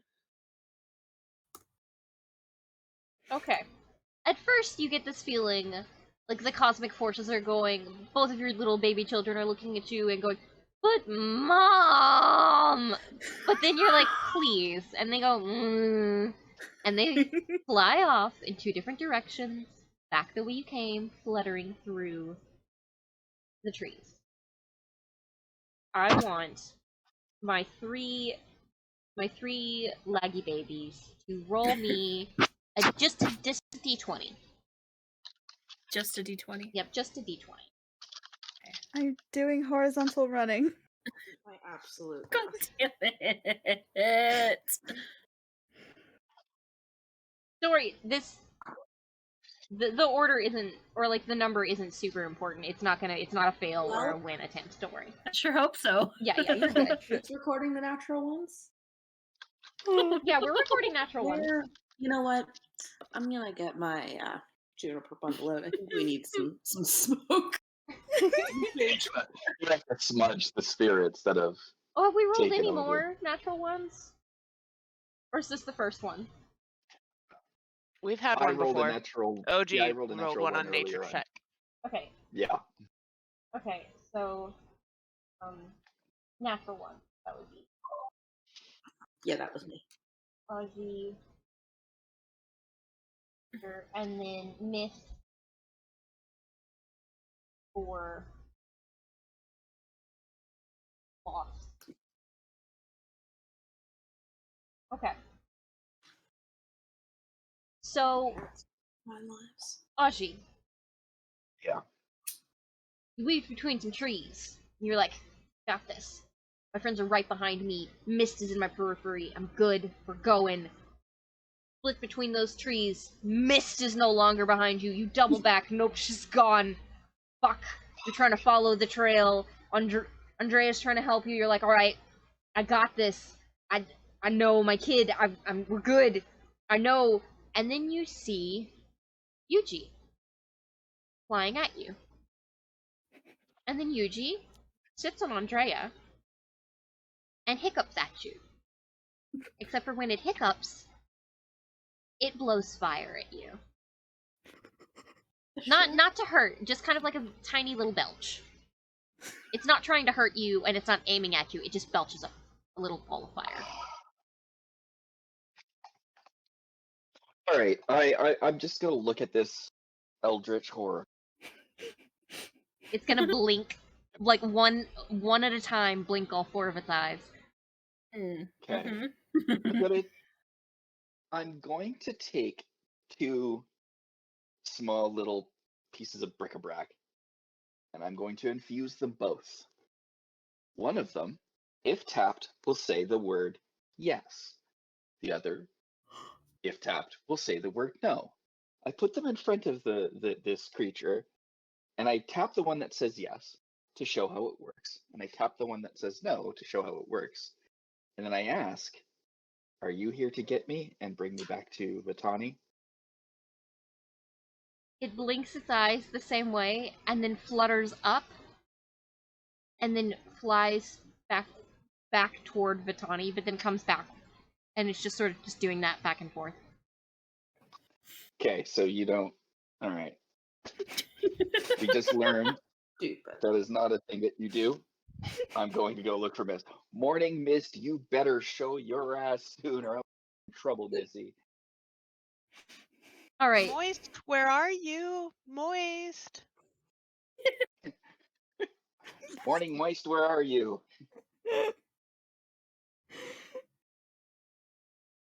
So, I'm Ahsoka, you were following Augie. You were. And then you were following Mist. You were. And then at some point you blinked, and both of them were gone, and you fell down again, and you feel really embarrassed, so you just kind of sit on the forest floor going, this is my favorite terrain! And you just kind of have a good, like a minute cry, where you're just kind of like, nah, this is not it. This is not today. And as you're sitting there, just kind of having your feelings like an adult, the trees around you start bowing away from you again, and you're just like, this is not it! So you get up and you start, yeah, you start walking. And as you're trying to find just some semblance of fuck, you see Nobara. Oh my gosh, a familiar face. And Nobara cheeps at you and just kind of flies around you and just kind of headbutts you a little bit on the shoulder and then starts flying back and looking back and trying to make sure that you're following. Do you follow? Yes. Okay. I want out of this forest even though I like it. So you're being led back. Oh my god. Mist. Sorry, yes. Darling, dearest Mist. Whew. Mist. Yeah. Darling, light of my life. You know how you found that mint earlier? Yeah. Yeah, mint's in the catnip family. So that means catnip should be around here somewhere. Well, I still have some in my pocket. And then you find some. And then you Yay. just kind of sit down in it. And you don't really want to go anywhere. Is it possible that I'm also rolling a little bit? Yeah. Yeah. Yeah. You don't even have to smoke this. You're zooted. So Augie, you said you want to look for Mist. What would you need to roll to track someone? Give me a second, because there's a number of different ways to do it. There's investigation checks, there's nature checks, Yeah. That's what I'm trying to figure out. That's I'm like, what would you need to do to try and track someone? So, well, one of the things I'm going to do. No, never mind. I can't do that. I tried. I'm calling out Mist's name, using the dad voice, and I'm looking around for footprints and stuff like that. I don't know much about nature, but I do know about seeing when people have disturbed a scene, and this is definitely a scene. So I'm just keeping an eye out for any sort of disturbance while I'm going through, and definitely retracing my steps, which while having Andrea do the same. Right. You have a roll for that? Yeah, could that be investigation? I'll allow it. All right. Is that I'm good at? Hey, an 11. That's still an 11. You still find good. you find a trail. You find a trail, and you follow it, and you're like, "Yep, I'm on it." And then you find Ahsoka. Hey. Have you seen Mist? I was following her, and then Fuck. gone. Fuck. I went out. Yeah, we gotta find Mist. She's somewhere around here. And let's say something Lauren said isn't sitting right with me, so. So you told Yuji to just kind of fuck off, right? Well, I mean, not using those words. Just, all right, well, you can't communicate. Go back to Red. That's fine. Cool. Okay, so Nobara is still with Ahsoka. Nobara's not going There to you leave go. because Ahsoka was following her. So that means that, Bibi Nobara has a job. She's gonna see to it, and she's gonna, lead her charge back to her mama. Yuji, I can since respect the work ethic. yeah, since his charge effectively said fuck off, goes and finds Mist.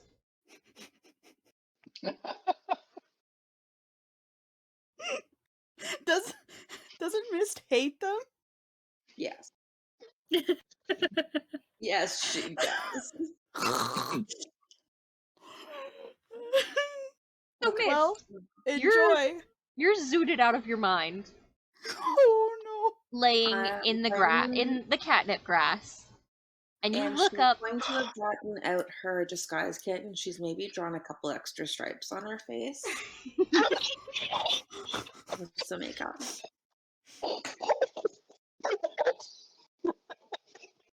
God.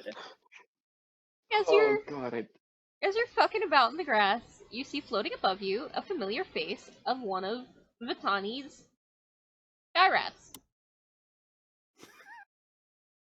Mist gets puffy. Oh no. So I shouldn't. I want to. So you just gonna cheep at you and start heading toward a path and look back to see if you're following. Mist is gonna get up and she's gonna look at it. And she's gonna kind of look on the ground and picks up a rock. She kind of pulls it on her back, and you can see the internal struggle, like really fighting within her. She's like, "Oh, I want to. No, I shouldn't. Oh, I want to." And then as it chirps, she's like, "Fuck!" And she just puts her arm down. She still has the rock in her hand. It's not a big rock. Like, it's not gonna kill it. It's a pebble. Large pebble. And she's gonna follow it, grumbling, but also a little bit pleased with her sense of restraint. Okay. The fact that you had to convince yourself not to abuse my child. She's not convinced they're children.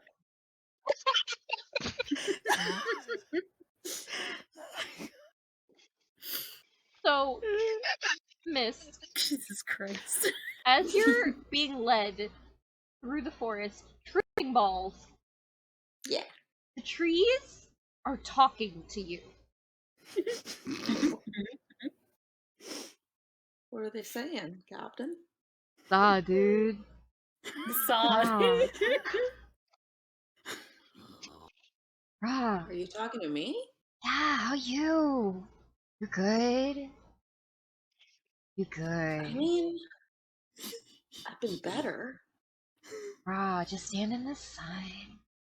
Hey, Yeah. are you the trees? Yeah, Sod. You're talking to me? Is that normal? Do trees talk? I love that. Trees are cool. You're cool. I like You're your cat, cool. G. Can she, like, high five a branch as she walks by? Absolutely. Yes. I want you to know that what happens is you reach out and you slap a tree, but in your zooted, patooted mind, the tree high fives you back. Yeah, it does. And occasionally you will hear a tiny cheep and see Yuji just be like, okay, you're getting distracted, come back this way, because you'll follow off on a trail. And about 10, 20, 30 minutes go by, until eventually everyone is back in the camp. That high has started to fade. It's still kind of slightly in the back of your head, but you're like, okay, cool. And Rhea and Vitani are both just kind of sitting there, waiting for you guys.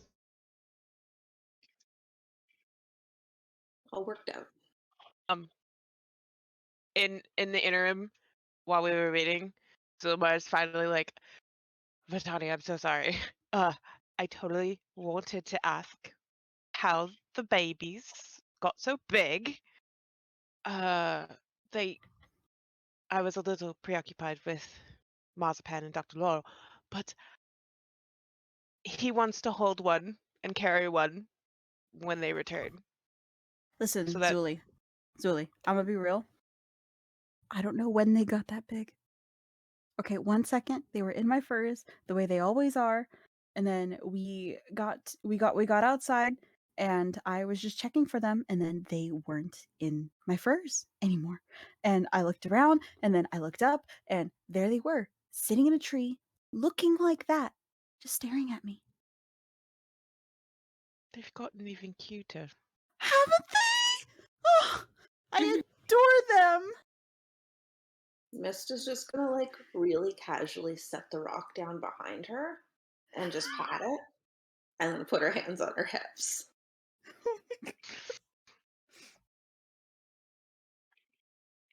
So, And this one is Augie. It has to be. Aw, they found you guys. Good babies. Ah, it's great. so you guys have been running all day. And the sun is going down. What would you guys like to do? How much longer to where we're trying to go? Currently, you can't hear it anymore. You think that the people or the creatures that you were following are either camped out for the night or giving you a rest. All right, we should probably set up a camp here then.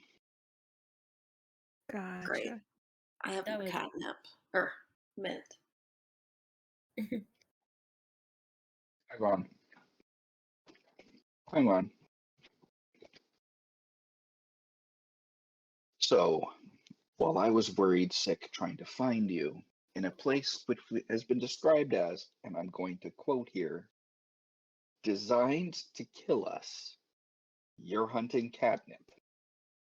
I said mint when I corrected myself, first off. And I didn't realize you were such a wet blanket all of a sudden. Like, really, just having a bit of fun.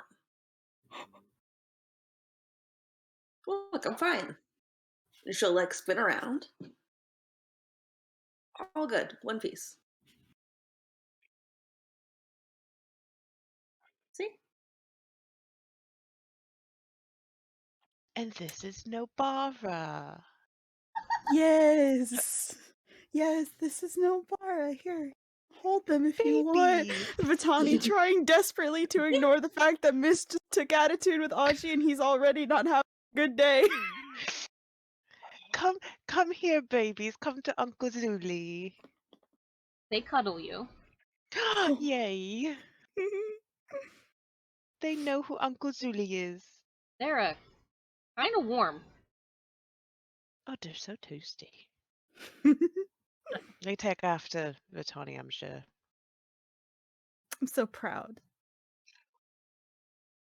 So, are you I guys? just smoked my pipe. I'm just like lighting up. I'm like, Are you guys setting up watch or how you setting up camp?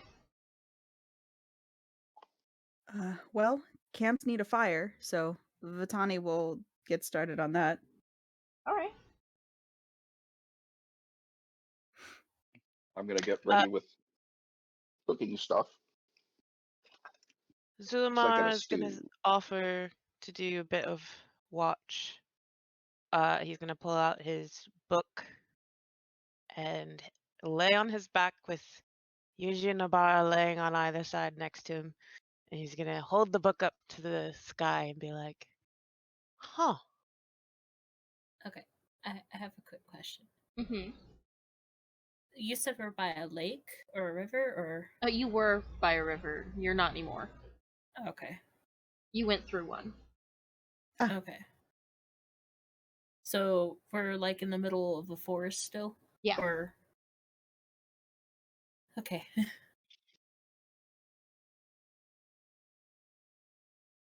He'll take So- a watch. Okay. So Do right you now wanna he's staring at the sky. take Okay. the first watch, or are you taking a watch later?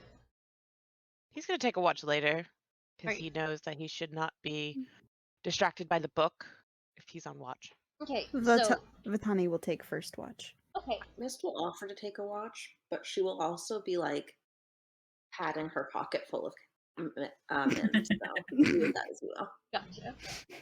So after you guys have eaten, because I'm sure Augie's cooked for you, Bless and Augie. you're all going to sleep. Vitani, you're taking first watch? Yes. Okay, I want you to roll a perception. Okay. Can Andrea also do that? Because Andrea is does not sleep. Forever awake. Forever awake. Forever awake until she dies. She can be replaced with a spell slot. Yeah, cool. Look at that. Damn. Okay. During your watch, you hear what sounds like a boar, but you know isn't a boar, snuffling in the undergrowth. Doesn't seem interested in you guys, but you think back to when you were in your own sort of hunting days. You could catch it, you could kill it, eat it. Good. You borrowed somebody's bow, you could shoot it from here. But then you listen to it walk away. And you realize it's maybe not worth it right now. You look over at your friends, and they're sleeping or in meditative states, or if they're Augie, just fucking staring Vibing. at fucking machinery. Vibing. Just glare-eyed, just. Boy needs some clear eye. Vitani avoiding direct eye contact. You hear creatures, but none of them are threatening. So you decide to head to bed. Who has second watch? Zulamar can. Okay.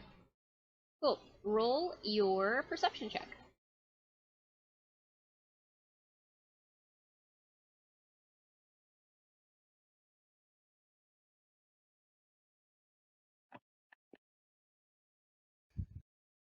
Damn.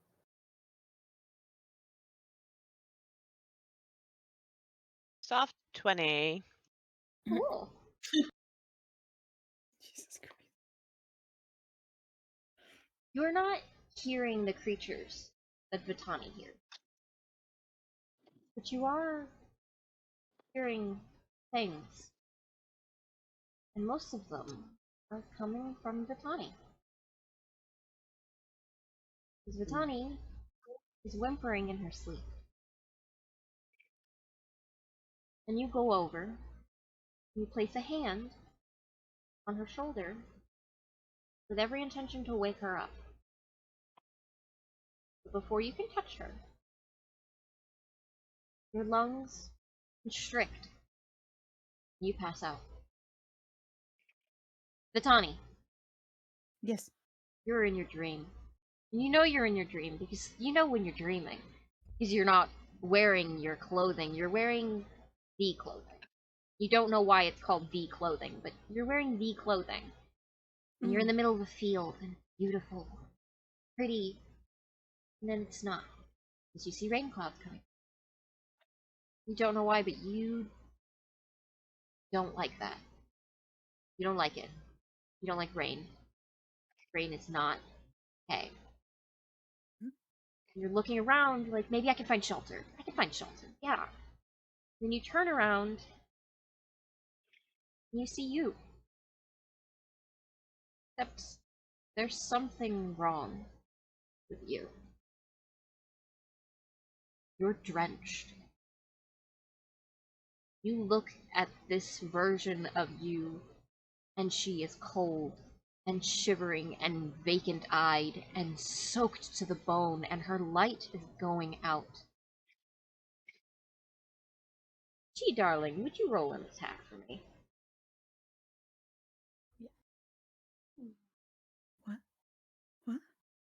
What?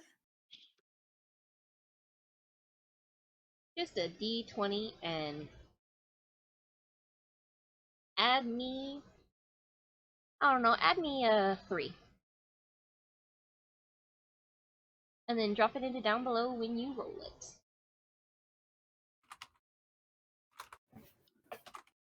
You said a 3? Yes. Roll a d20 and then add a 3. Yeah.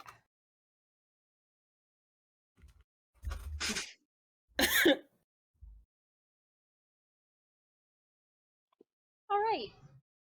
So, would you like to flavor what Dream Vitani does to Vitani? Or would you like me to do that? Sorry. I'm just looking at everyone's comments in the side.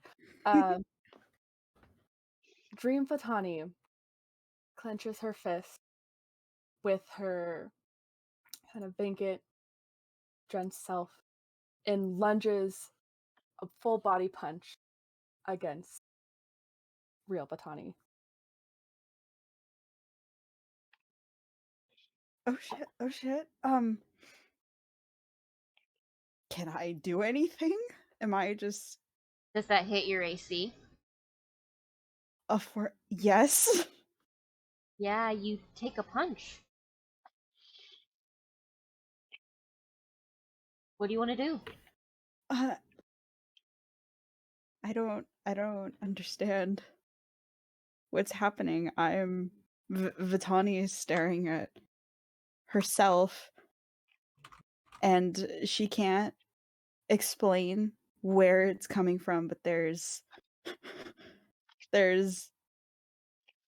this awful clenching heavy anxiety in her body that's making her hands shake. And even though this Vitani is coming at her, she can't bring herself to hit back. So she just stumbles backwards a little bit, Alright, staring at her. so you hold your turn. Yes. Alright. Chi, what would you like to do? Because the rain is getting closer. Dream Fatani walks up to her, staring down as the clouds come towards them closer and closer. She kind of tilts her head a little and then proceeds to reach down and grasp onto Vitani's fur and tries to continue to throw her towards the oncoming rain. Alright, I'm gonna have that be another attack. Roll it with your +3.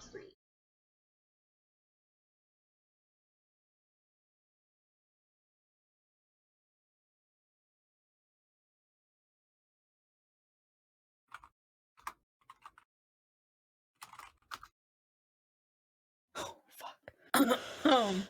Well, that definitely Also, does hits. Dream Vitani keep their armor AC?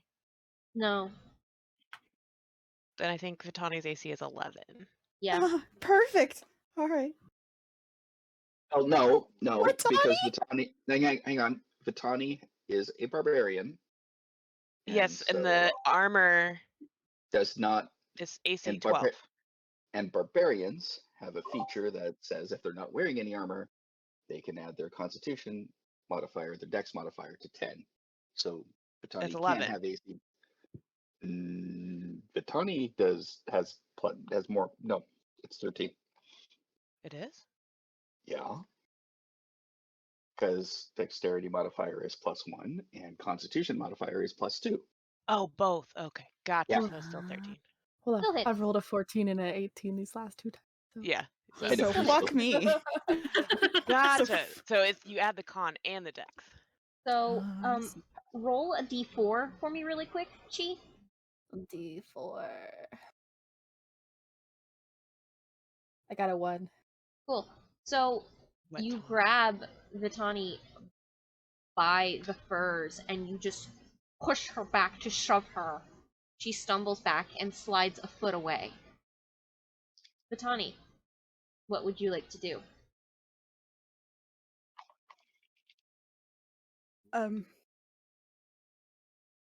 I am just as overwhelmed as Vitani in this situation. Vitani, again, still not quite understanding what's happening and less focused on the rainstorm that's coming in favor of focusing on the mirror version of herself attacking her. She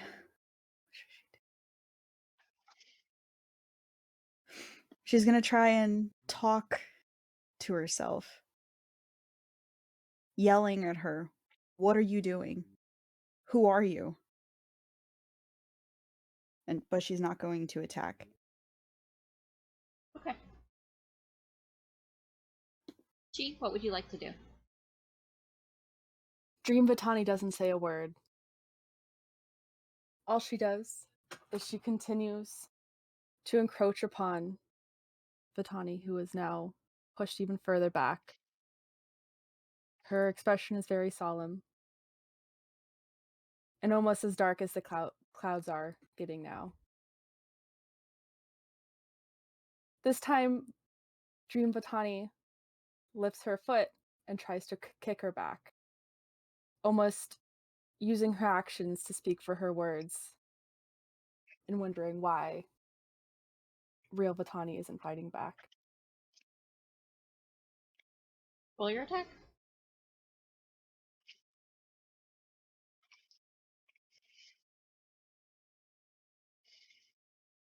I am stressed.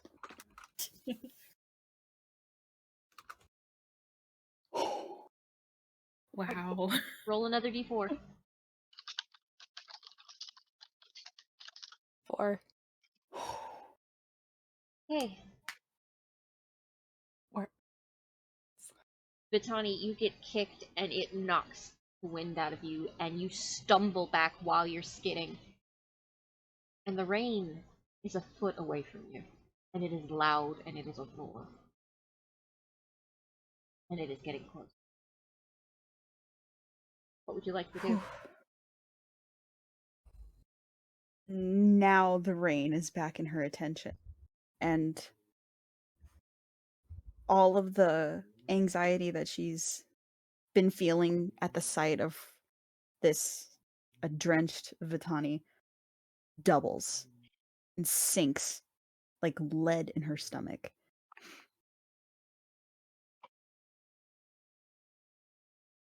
But she's caught, so to speak, between a rock and a hard place right now. So knowing what's coming at her from behind now, she'll pull herself back up and Vitani come multi-class apart. Pay attention to this. Pay attention to Sorry, I'm paying attention. And this time, she's going to charge at her opposite self for a punch. Roll an attack.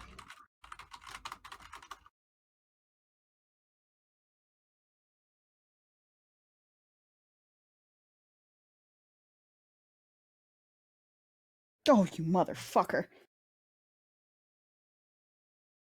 That is an 11. You go for that sort of tackle, but your dream self just sort of melts through you and is now at your back. Chi, what would you like to do? the dream self, seeing Vitani trying her best to thwart these attacks, simply walks up behind Vitani now and puts her in a chokehold and then starts dragging her back towards the rain. Great. Before using her body to then whip Vitani around and push her the last few distance that is needed. Roll to see if you get to do that. Oh shit.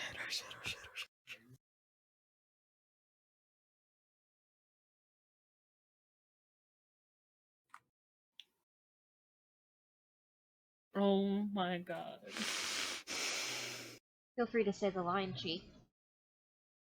And as Vitani is thrown into the rain, the water now drenching her body, herself walks up one last time and looks at her and says, "We did this. I did this. You did this. Vitani, you wake up. Everyone say a beautiful, wonderful thank you to Chi. That was gorgeous. Holy shit. Mad claps. Wow. Mad claps. My claps are That coming was glorious, Chi. I thought she straight up died. Yeah. in. Chitani was super happy. I will only Chitani refer was to super Dream Vitani as Chitani now.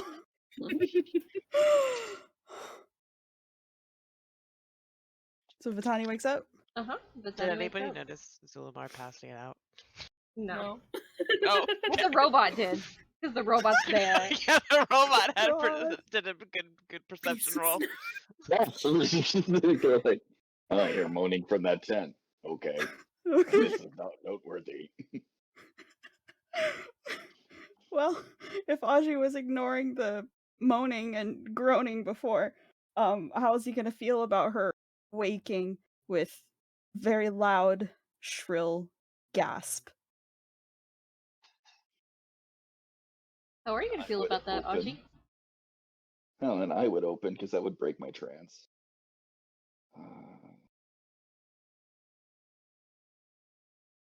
Get a room.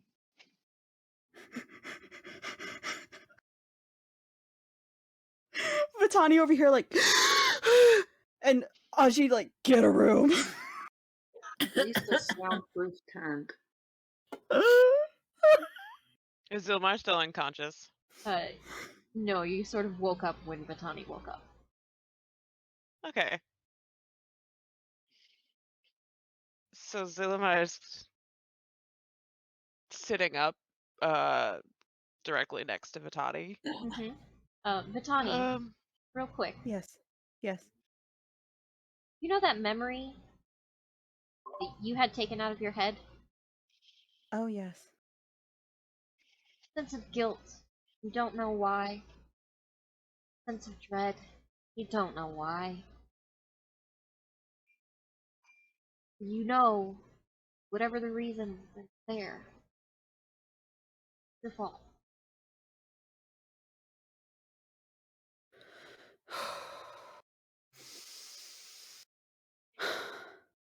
Vitani, what's wrong?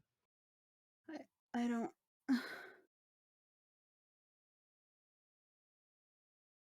Vitani is rubbing her face with her hands and trying to calm down, but it's hard for her to breathe and it's not getting any easier.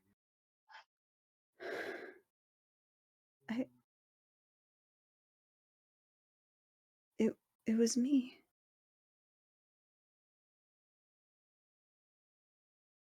It was me. It was you.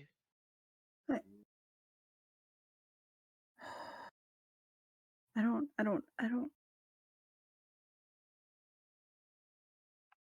What did I do? Zuli, what did I do? What did I do? What did I do?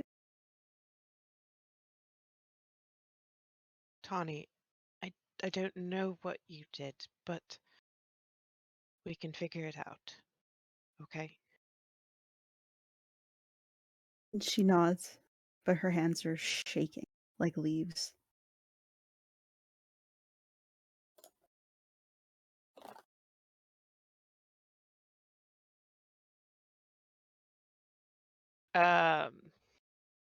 Is it still his watch? Yeah. The robot has taken over your watch. Okay. The robot was like, you passed the bitch! Fine, I'll do it myself. Fine. Of course, it looks exactly the same in both modes, so no one knows. But it's doing a fine job. We love it. Bless. Mist, you said you wanted to take the last watch? Sure. Alright. But I did say I wouldn't promise I wouldn't be using any of my mint. Yeah. So you go to relieve Zulamar of their watch. So you go to the tent. because as you were waking up, you saw Zulumar walk in, so you're like, probably be like, hey, I'm taking over your watch, so you don't have to come back out. Mhm. So you open it and you see a very visibly shaken Vitani. She's pale, her lights are flickering in her skin. She looks like she's about to cry, and Zulumar is kneeling next to her, trying to get her to calm down. Mist is gonna kind of freeze, be like, what's going on? Zulima is just gonna look over his shoulder and just be like, a nightmare. Very unfortunate nightmare. Are you taking watch? Yeah, she looks kind of like torn between being not really into being social, and she's clearly had some nightmares before in her day, and before she goes to leave the tent, she'll be like, yeah, I'll take watch, but hopefully she's okay. Let me know if you need anything. Or I guess it's not a tent. Or is it a tent? I don't know. Somebody said tent, so I assumed tent. Well, whatever. She'll leave if they don't say that she can do something. All Vitani can do is nod to Mist. Alright, Mist, roll your perception check. Okay, let's hope this goes better. Actually, I would transfer this one if this is final watch. Once again, robot coming in clutch. Yeah. Hey! Hmm? Mist also coming in clutch. Not too bad.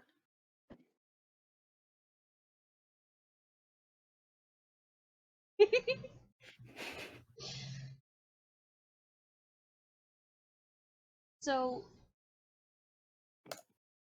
you listen. And do you toke up, or do you just chill? She'll just chill. Okay. You're listening in, and you have a throwing dagger. And you're kind of fiddling with it. You're just kind of looking around. And you see a bird. But not like a little blue bird. You see a turkey? You think that's a turkey. You think. Is that a turkey? You're not sure. You don't know about the creatures around here. But you know, from animal instincts and just a gut feeling, that's edible. And you're hungry. What do you want to do? I'm gonna take a second and I'm gonna look and see if the trees seem to be paying attention. The Because trees we seem looked last chill. night. I feel the trees seem like they're kind of, maybe they're sleeping because the sun's not Okay. out. Yeah. They're not angry looking. We're good. We Yeah. had good vibes. Well, she's just gonna kind of flip the dagger between her fingers a couple times as she contemplates. And then super quick, the dagger flies out from her hands and shoots towards said strange bird. Great, roll an attack.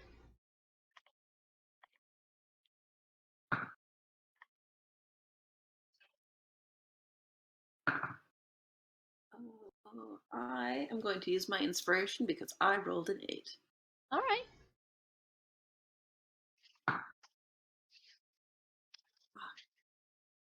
Am I what? Okay. So I guess with my attack bonus, it's a 13. Boo. Oh no, that's great. Roll a d6 for me, or actually, roll whatever your dagger is. I have d4. Right. So that was 4 points of damage. Not very much. Cool. So you flip your dagger, and it hits, and you see it slice clean over the back of this creature's neck and down its back. And it's not dead, but it is dying, and it is warbling. and it's starting to get louder the longer you leave it there. So Mist is gonna wince and be like, ah, fuck, did not mean for the noise. People are sleeping still. And she's gonna run up and, assuming it doesn't run away. It kind of can't. Yeah, okay. And she's gonna run up and kill it with her other dagger. Gotcha. And then she will begin plucking out some feathers. Well, people wake up if they need to, or are we still good on time for that? If everybody's still good for time. Okay. Mhm. So she is going to pluck the feathers, and then she'll like walk over to Augie, who's awake, and she'll just dump the bird, like not gut it or anything. She just knows how to pluck the feathers. And she'll be like, "Look, a Father, dragon." I have killed a bird here. Just during know the about it. pot, just the pot of stew, just looking at this. Oji, you have to take the dead bird your cat left on the porch. I know. I'm aware of this. I'm feeding you.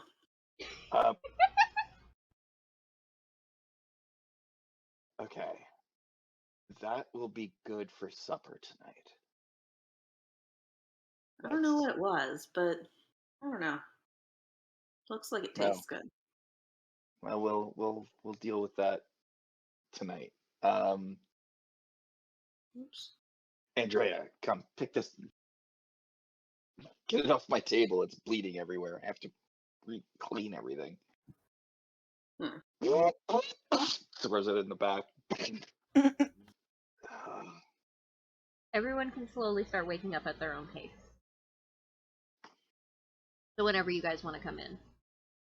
Just wiping off the table I have set up. This is just a fucking nightmare. What's wrong with a little goose grease? It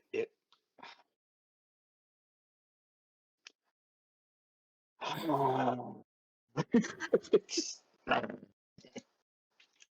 this is a clean environment. As clean as I can get it. I don't know. Vitani's here. Zulmar's been with Vitani in their tent corner space, comforting her. Don't think they really ever fell asleep. Just their cuddle Vitani, bonds. yeah, Vitani definitely has not been able to sleep after that. Nicely get me some veggies.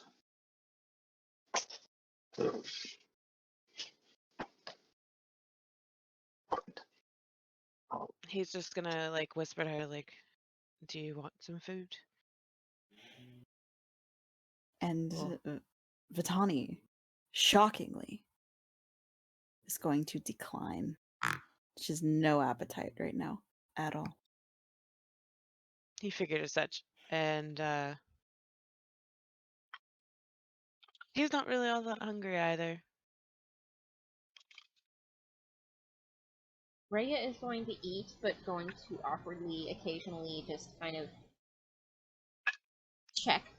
It like doesn't know how to approach that. Hey, are you okay? But is going to like make that "Hey, are you okay?" face a lot at Vitani.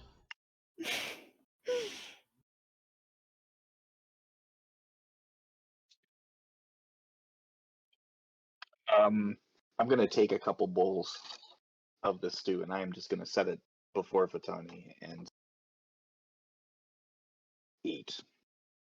Mist will grab a bowl of soup or food because she will never not eat. And Valid. well, for reasons.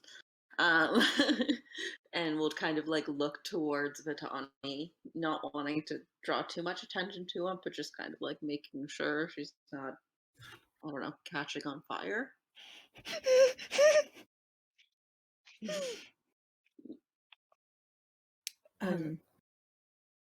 Vitani, or actually, no, go ahead, Ahsoka. I was gonna say, like, Ahsoka smells the food and she's like, smells good. And she goes to grab a bowl and just sits down and she just doesn't she can't pick up on the Does There's- not read the room. does not read the room. And she just starts scarfing it down. She's like, this tastes like home. Oh, that's cute as shit. This shit busted. This Shit shit busted. busted. No, she's Just turn and give a thumbs up. I have provided this recipe with absolutely no help from that fucking strange cookbook I have. Did Uh, you go to Zuliman's gonna pick up the stew and he's like, well, first I'm going to give a few chunks to the children. And then next I will give a few chunks to you and feed them directly to you, Vitani, if need be.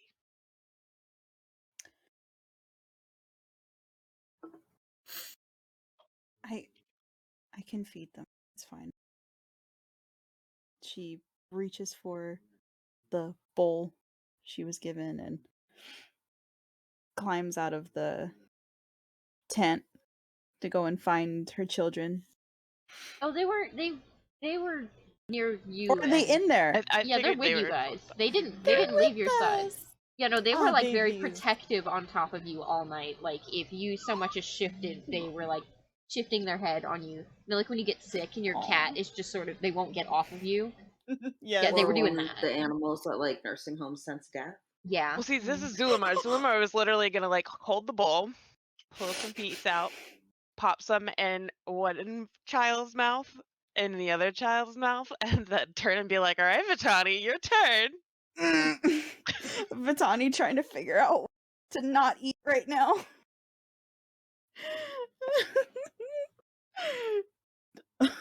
Open Shit. for a leather wing. The children must eat, so you must eat, Vitani. They cannot have a weak mother. I know. Fine. Fine. I'll eat. She does follow through on feeding babies. And while she intentionally feeds them more Mm-hmm. than Zulamar would probably prefer she feed them, she does take a couple bites of the food, and it is delicious. She just wishes she were in the headspace to actually enjoy it right now.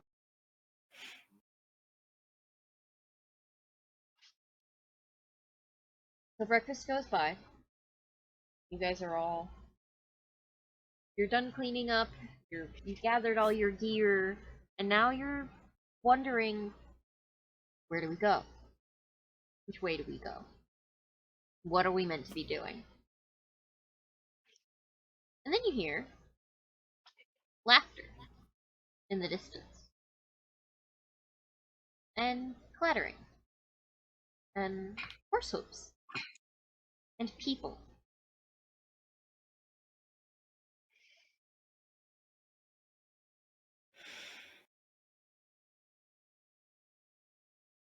What do you guys do? We all packed up. Yeah. Should probably investigate that. That's a good idea. Are the sounds coming towards us? No. Just going by us. They're sort of in one general area. Okay. Mm.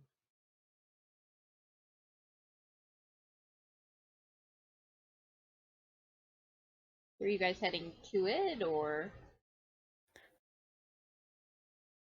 Yes. With stealth. Okay. With stealth? Okay. Roll your stealth checks. I can do Oh. that. I don't know about the rest of you. Is Vitani able to stealth right now? Surprisingly, yes. She's upsetty and keeping her mouth shut, and she got a nat 20 on her stealth. Ooh, ooh, ooh.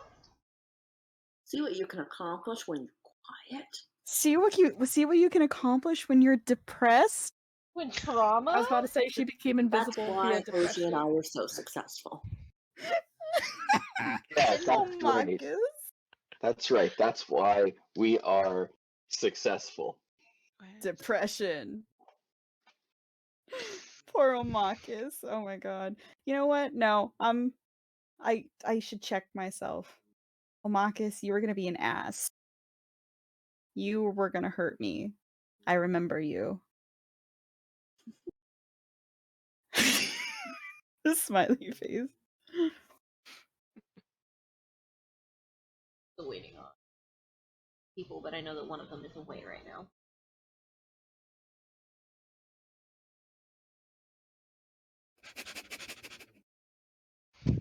Calypso, please. Let me roll for Rhea real quick. Yeah. Cool. We'll use that as the group average since Scrappy is still BRB. Okay. So, you guys, with the group average, are pretty stealthy. Some of your friends are a little like, ooh, but you're able to quiet them down underneath the laughter and the noise, and then you just creep through the trees, and you're walking for a while, but eventually the trees part, and you can look through, and you see a bunch of people and a bunch of buildings on this concrete paved road with streetlights and billboards. Oh, whoa. Excuse me. And a crier walking A what? back and forth. A crier walking Town back crier. and forth in front of the gates of this place, shouting, "Welcome to the marvelous Moon Strip Mall! Anything you want and more, come right up. The gates are open, the stores are here. We are ready for you. Come, young lady, young man!" And continues, greeting guests into this strip mall. What's that smell? Retail therapy. What would you guys like No. to do? It is the worst bane that could possibly happen to us. Bishop-style capitalism. I knew it would follow us here. This was too good to be true. Oh, this Did- really is did a nightmare. they say moon? The marvelous Moon Strip Mall. Moon Well- Strip Mall. I've never seen a strip mall before. That is literally the most Vitani has said all day. But Vitani, This you is- know the word strip.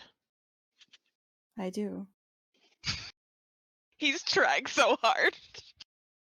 And Vitani is also recognizing the effort, but also cannot make herself feel the normal level of, yeah, I do, that she normally would. I made a promise I wouldn't be a I dick. didn't. If they recognize something that I recognize that they don't, promise I wouldn't be a dick about it. Promise. I didn't promise anything. Strip mall where you Zumar's strip. going to cut a really dark look at both of them. That does not you've never seen that look on his face before. Mist is going to give him a big toothy grin. Vitani More is fangy going- than toothy, really. I love it. Vitani is going to turn and look at the entire group, and this is the most bizarrely subdued and quiet that she's ever been, and she almost seems like a normal person when she asks, "Can we go?" I guess, yeah. Is there any sign in front of the gates? There's like curvy letters across the gates that say the marvelous Moon Strip Mall on them. but they are written in below. Yeah, Zulamar is like, so it does say something about a marvelous moon strip mall. Is this Moon Cove? Or is this... Are there many places called Moon around here? I would assume that there's a lot of. I mean, it's Moon Cove could awesome. be in the Moon Strip Mall. Only way to know is find out. Yeah, it could be one of the shops. Hey, Mist. Yeah. Can you direct me to the place where I could buy baking goods? Because I promised you, if ever we got to a place I could get stuff, I could make those cookies you like. And I am a man of my word. I'll be on the lookout. Thank you. So we're gonna approach the gates. And Zulamar's gonna talk to the crier and say, "Excuse me. How may I help you? Yes, does this strip mall also include Moon Cove?" No, this is the city outside of Moon Cove. You have to be invited into Moon Cove to get in. I see, and how does one get invited? I wouldn't know, I've never been invited. Right. Careful, Zulamar. You don't want to talk too long to the criers. They'll end up giving you pamphlets. I mean, I Run, have Brandon. pamphlets if you Don't. want them. I have maps. I have wonderful discount coupons. Run! I will take a map. Alright. I currently don't have one drawn up, but I'm going to hand you a pretend map. Because I didn't think you guys would get this, didn't get here this far. I warned him not to take the literature. You now have As a map. they Excellent. before they As you open the map, I want you to know that in the dead center of this circular kind of cul-de-sac strip mall, you see something that catches your eye immediately, and it says Treetop Cafe.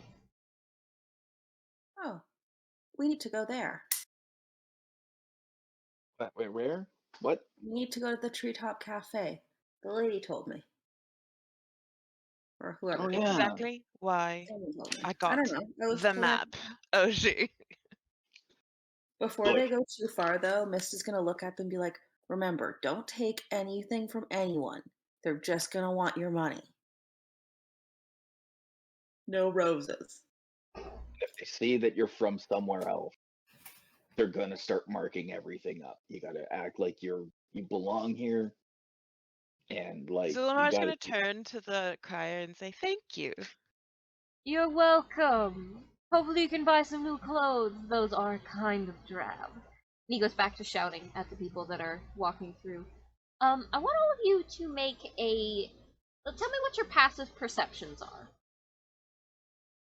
13. 13? It's a 13. 12 Okay. Passive perception. perception. Mm-hmm. 12. Okay. Since Rhea's not here, I'm just gonna give it to her. You guys are wearing adventuring gear. You're wearing armor. You have weapons on your back, and you've got camping bags and, weapons, like big boots and like weapony things all over you. The people here are wearing dresses and robes and jeans, or maybe not jeans, but fantasy jeans. Mm-hmm. They're wearing Pants. they're wearing regular people clothes, and Vitani has a double-ended scimitar on her back. And like a sarong. Yeah. What was Marzipan wearing? Marzipan was wearing a shirt, some slacks, and a lab coat.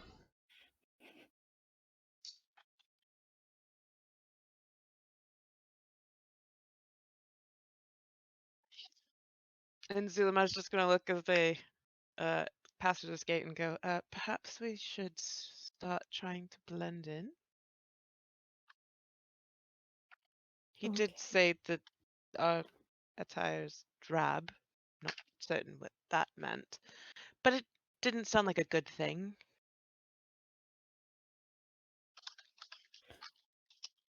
Well, I've got either this or nothing. So, what do you suggest?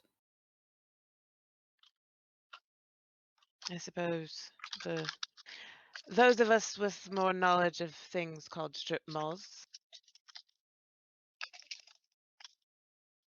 can As you're- direct us.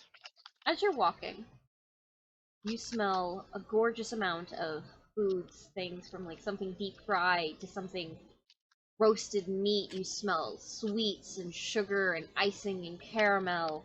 All the scents are wafting around, and you see people handing out treats on the street. You see people holding out bolts of fabric that just flow and change color in their very hands.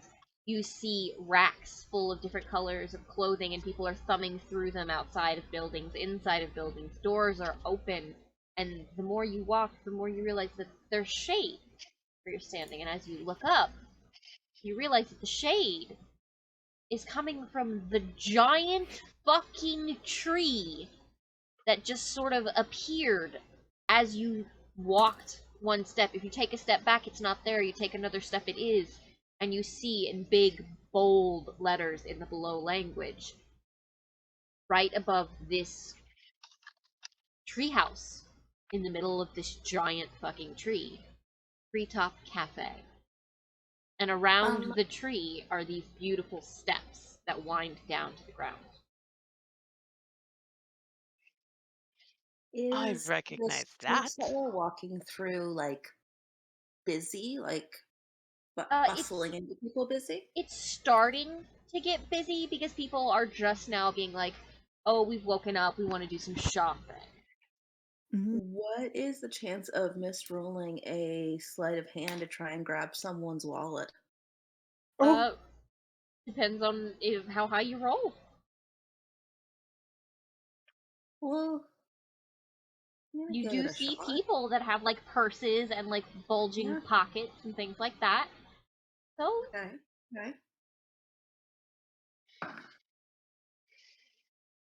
I rolled a 14.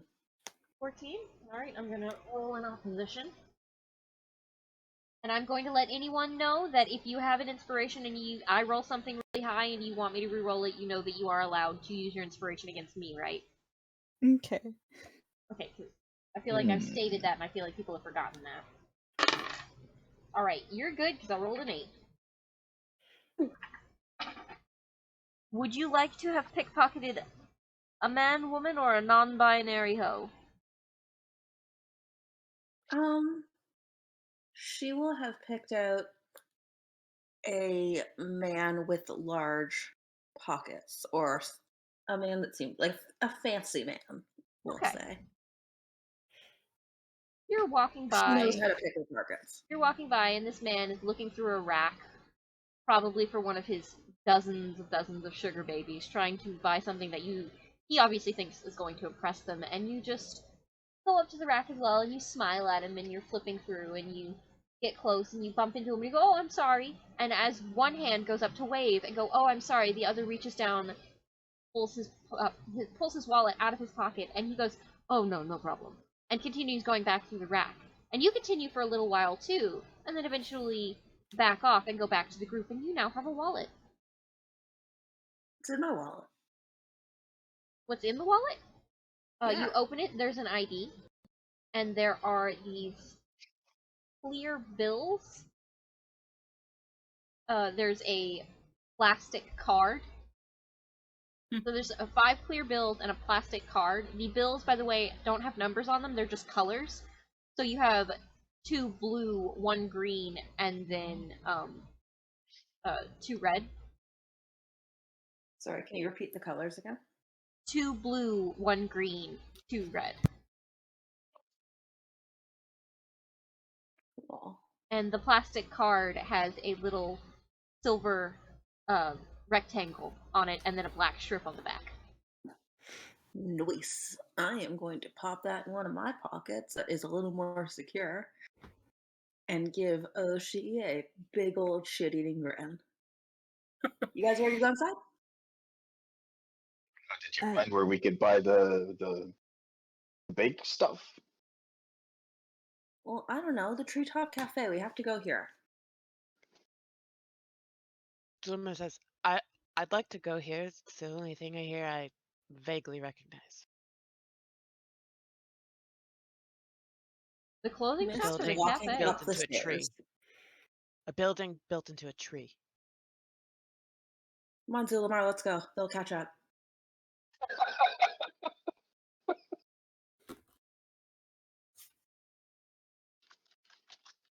Zulma takes Vitani by the hand and we head to the Treetop Cafe. Okay. Right, as you're walking, Distrustful. Augie, you have a robot at your side. You look the most out of place.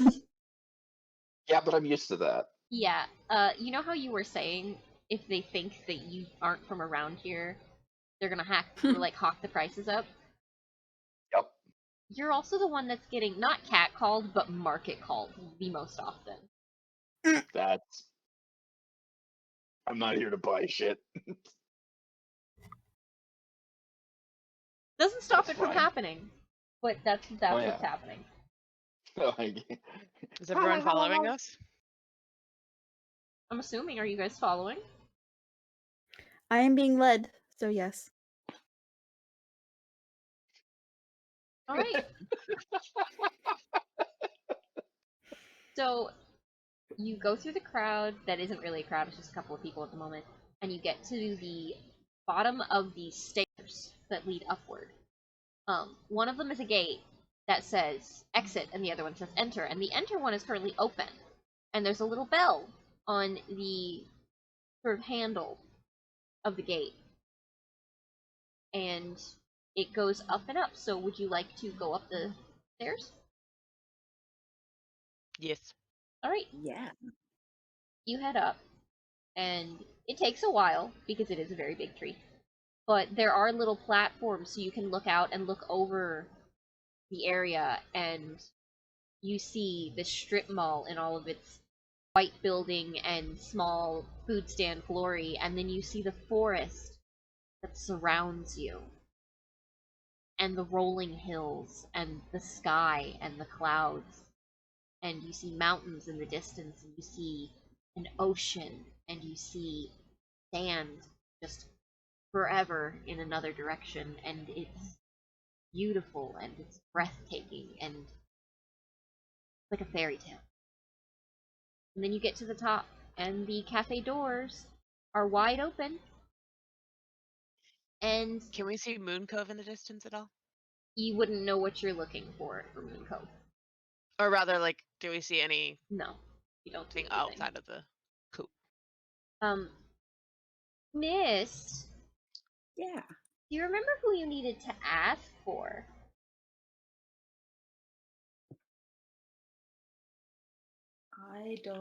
I can't find my notes. I've been looking for it in my notes and I don't.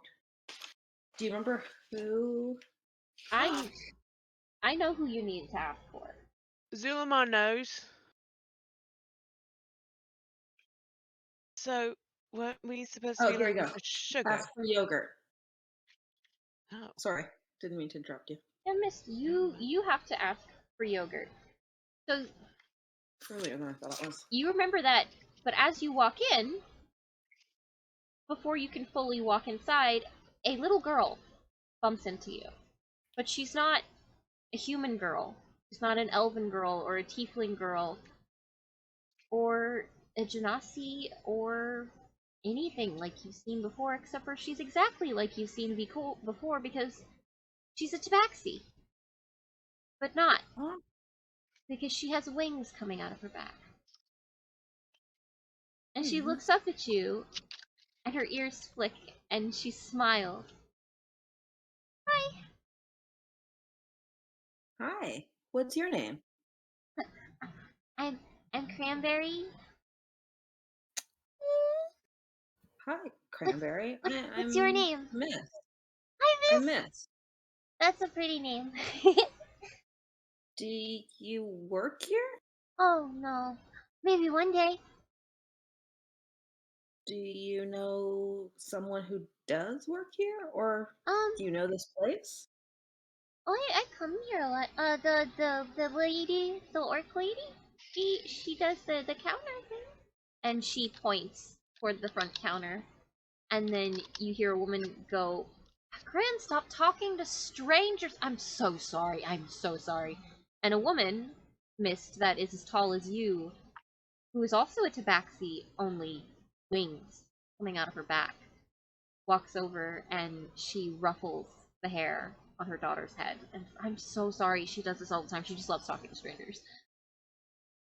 No, that's okay. Miss looks a little shaken because she's not that used to seeing tabaxis other than her parents, which she obviously hasn't seen in a long time. And she'll be like, I was told to come here and look for yogurt.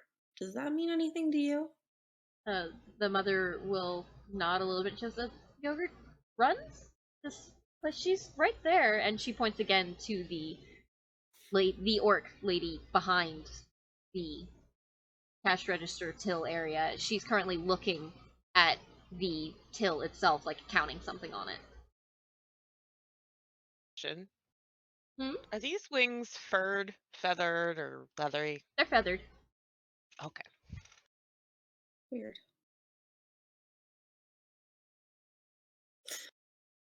Mist is gonna be like, I need to talk to Yogurt.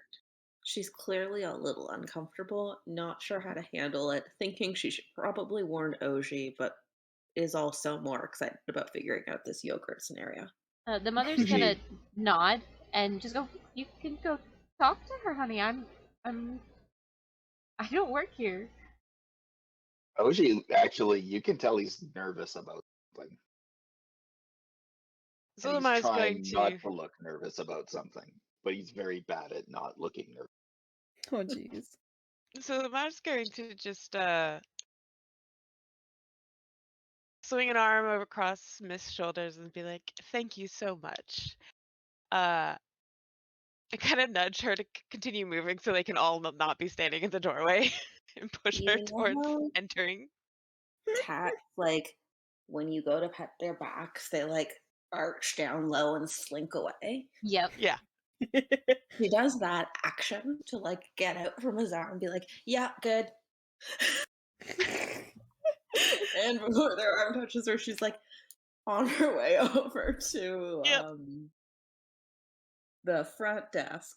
You're like, hi, your yogurt? The orc woman looks up when you say that, and she had been holding, like, picking up a cup. She was going to take a drink, and she looks up and she sees you, and she drops the cup, and it shatters, and she jumps, and she goes, "Oh my god." Oh. 1 second. I'm recording. Thanks. Okay. She drops the cup, and it shatters, and she looks at you, and she's just sort of shaken. Is everything okay? She kind of runs her hands through her hair and just holds up a finger and goes, "Oh, hold on." And she goes to the back. You see a little back room behind a door, and she goes through it, and it rattles. She comes back not even a minute later, and she's holding a photograph. She turns it around and she shows it to you, and it's a picture of her and another tabaxi woman, but with big, big wings that are wrapped around this orc woman. And she shows you the photo, and Miss, that woman looks identical to you. What is that? Who is that? What's your name?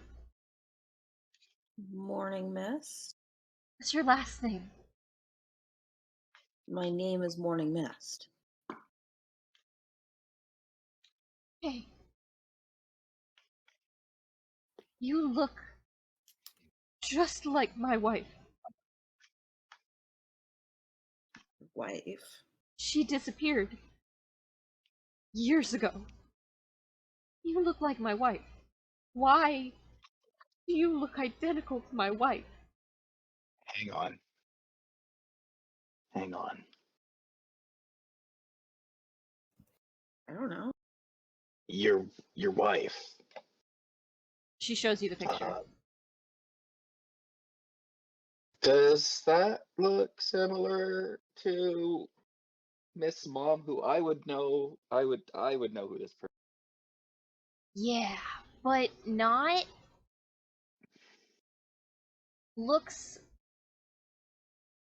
You remember Mist's grandma? Oh. Yeah. Deadbringer. I just Deadbringer. step forward and I say, well, I am sorry to say that how long ago did she go? Did she disappear? And I'm gonna tell you the date because I don't remember the lifespan of fucking these particular people. it'd be about like more than like about 2 generations ago, I would Yeah. wager. Okay. Okay. Morning Mist here cannot be the individual. Morning Mist is not that old. I knew her since she was born, And I don't have wings. and she doesn't have wings. And she doesn't have wings. But this looks like a dead ringer for you never got to meet her. Your grandma. I had the pleasure of Why meeting. I had the pleasure of my meeting. grandma? Yeah, I've had the pleasure of meeting Spider Lily's mom. Back in the day, we didn't really talk much, but yeah. So it She's might gonna be. look at the orc lady and say a little louder, "Why do you have a photo of my grandma?" She was my wife. I Are you my grandbaby? I don't know. Did my grandma have wings? She's gonna look at Augie. I don't remember. It's been a while ago. I don't know. That's actually me rolling a deception check, by the way. I don't remember. It was a while ago.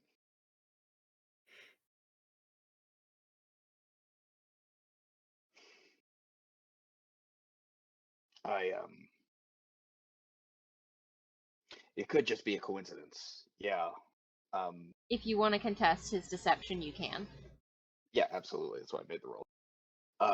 It could be that your Would it be a grandma perception?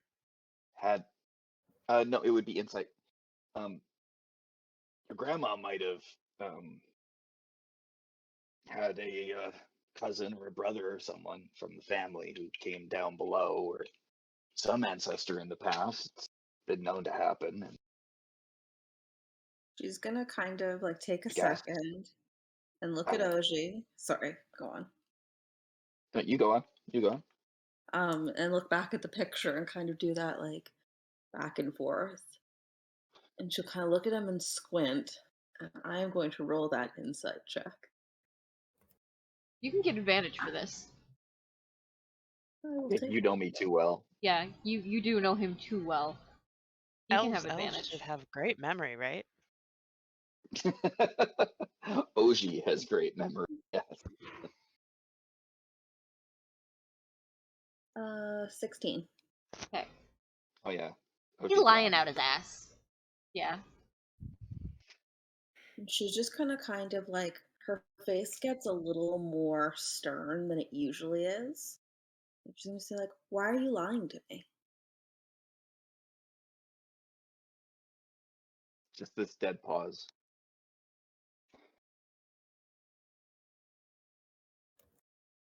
I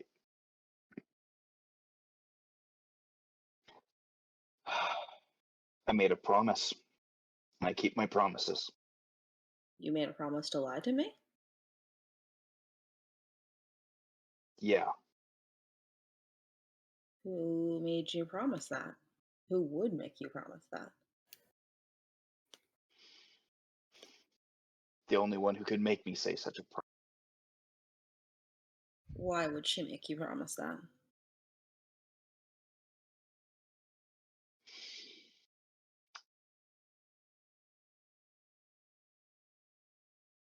Oh, she just does not want to talk. He's just like,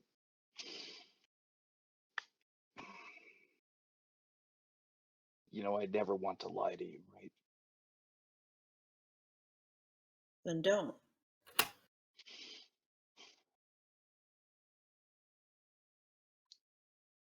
Look,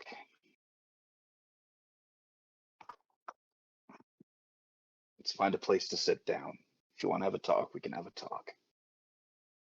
But I don't want to sit here standing, staring Gorman, who we may have traumatized.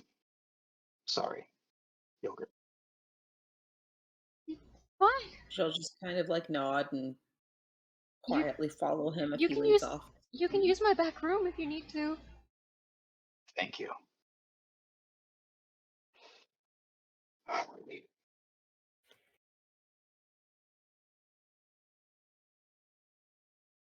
All right.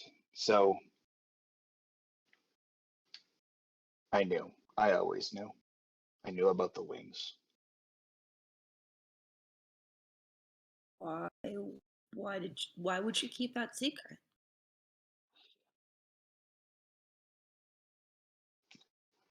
When Spider Lily was getting very sick, and we knew she didn't have much longer to go, she took me aside. You got to realize you don't know much about my life before I met her. Mm. But let's just say I owed her. She saved me myself. All right. And she made me promise two things. One of which that I would take care of you, that I'd make sure that you're okay, that I'd let you live your life, and I'd let you be as close to happy as you could in that shithole. And And the other was that I would not tell you about your heritage. She didn't want you growing up feeling like you were different from everybody else. well, that Didn't want happened you. anyway. Pardon.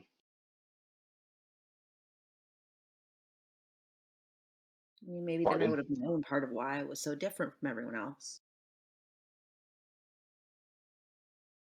Yeah, well.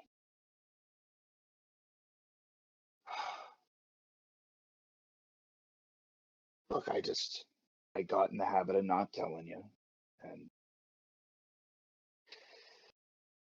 once you get in that habit, it's hard to shake. And I never knew that we would come down. Find out eventually. Fuck, your dad didn't even know. But you knew we were always going to come down here, didn't you? That was the plan.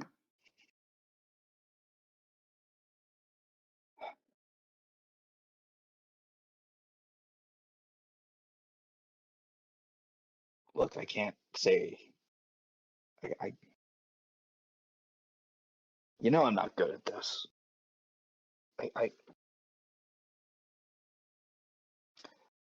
I made a promise. That's all I gotta say. And whether or not you agree with it, unfortunately, the only person you can argue with is. I'm sorry. Why? She takes a deep breath and is trying to absorb everything. She's clearly a little overwhelmed with all the realizations. Is there anything else you didn't tell me? No. How can I trust that?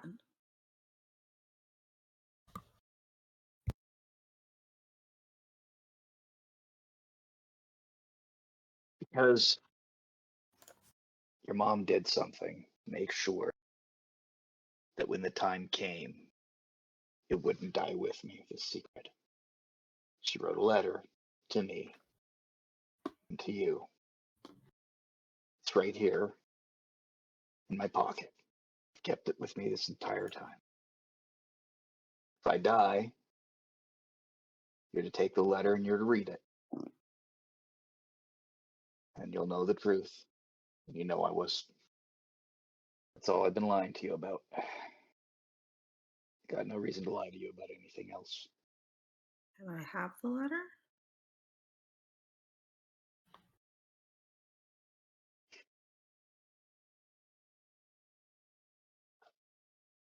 If my mom wrote it, I'd like to see the letter. It's the last thing I really have of her. He reaches in to his pocket and he pulls out a letter that's been opened and resealed and opened every time. Now, some of this isn't addressed to you, but there's no shame in you reading it. Here you go. She's gonna take it and she's not gonna read it right now, but she's just gonna kind of like put it inside one of her closer to her chest pockets. She has a lot of pockets. She likes pockets. I love her. To read at a point where she is entirely alone, and she's just kind of sit there for a couple seconds, clearly thinking really hard about what she's going to say next. And then finally, she just kind of like reaches out her paw towards Augie's hand and holds his hand and says, "Thank you." Just put my hands on hers and I just say, there isn't a day that goes by that I don't think about that promise.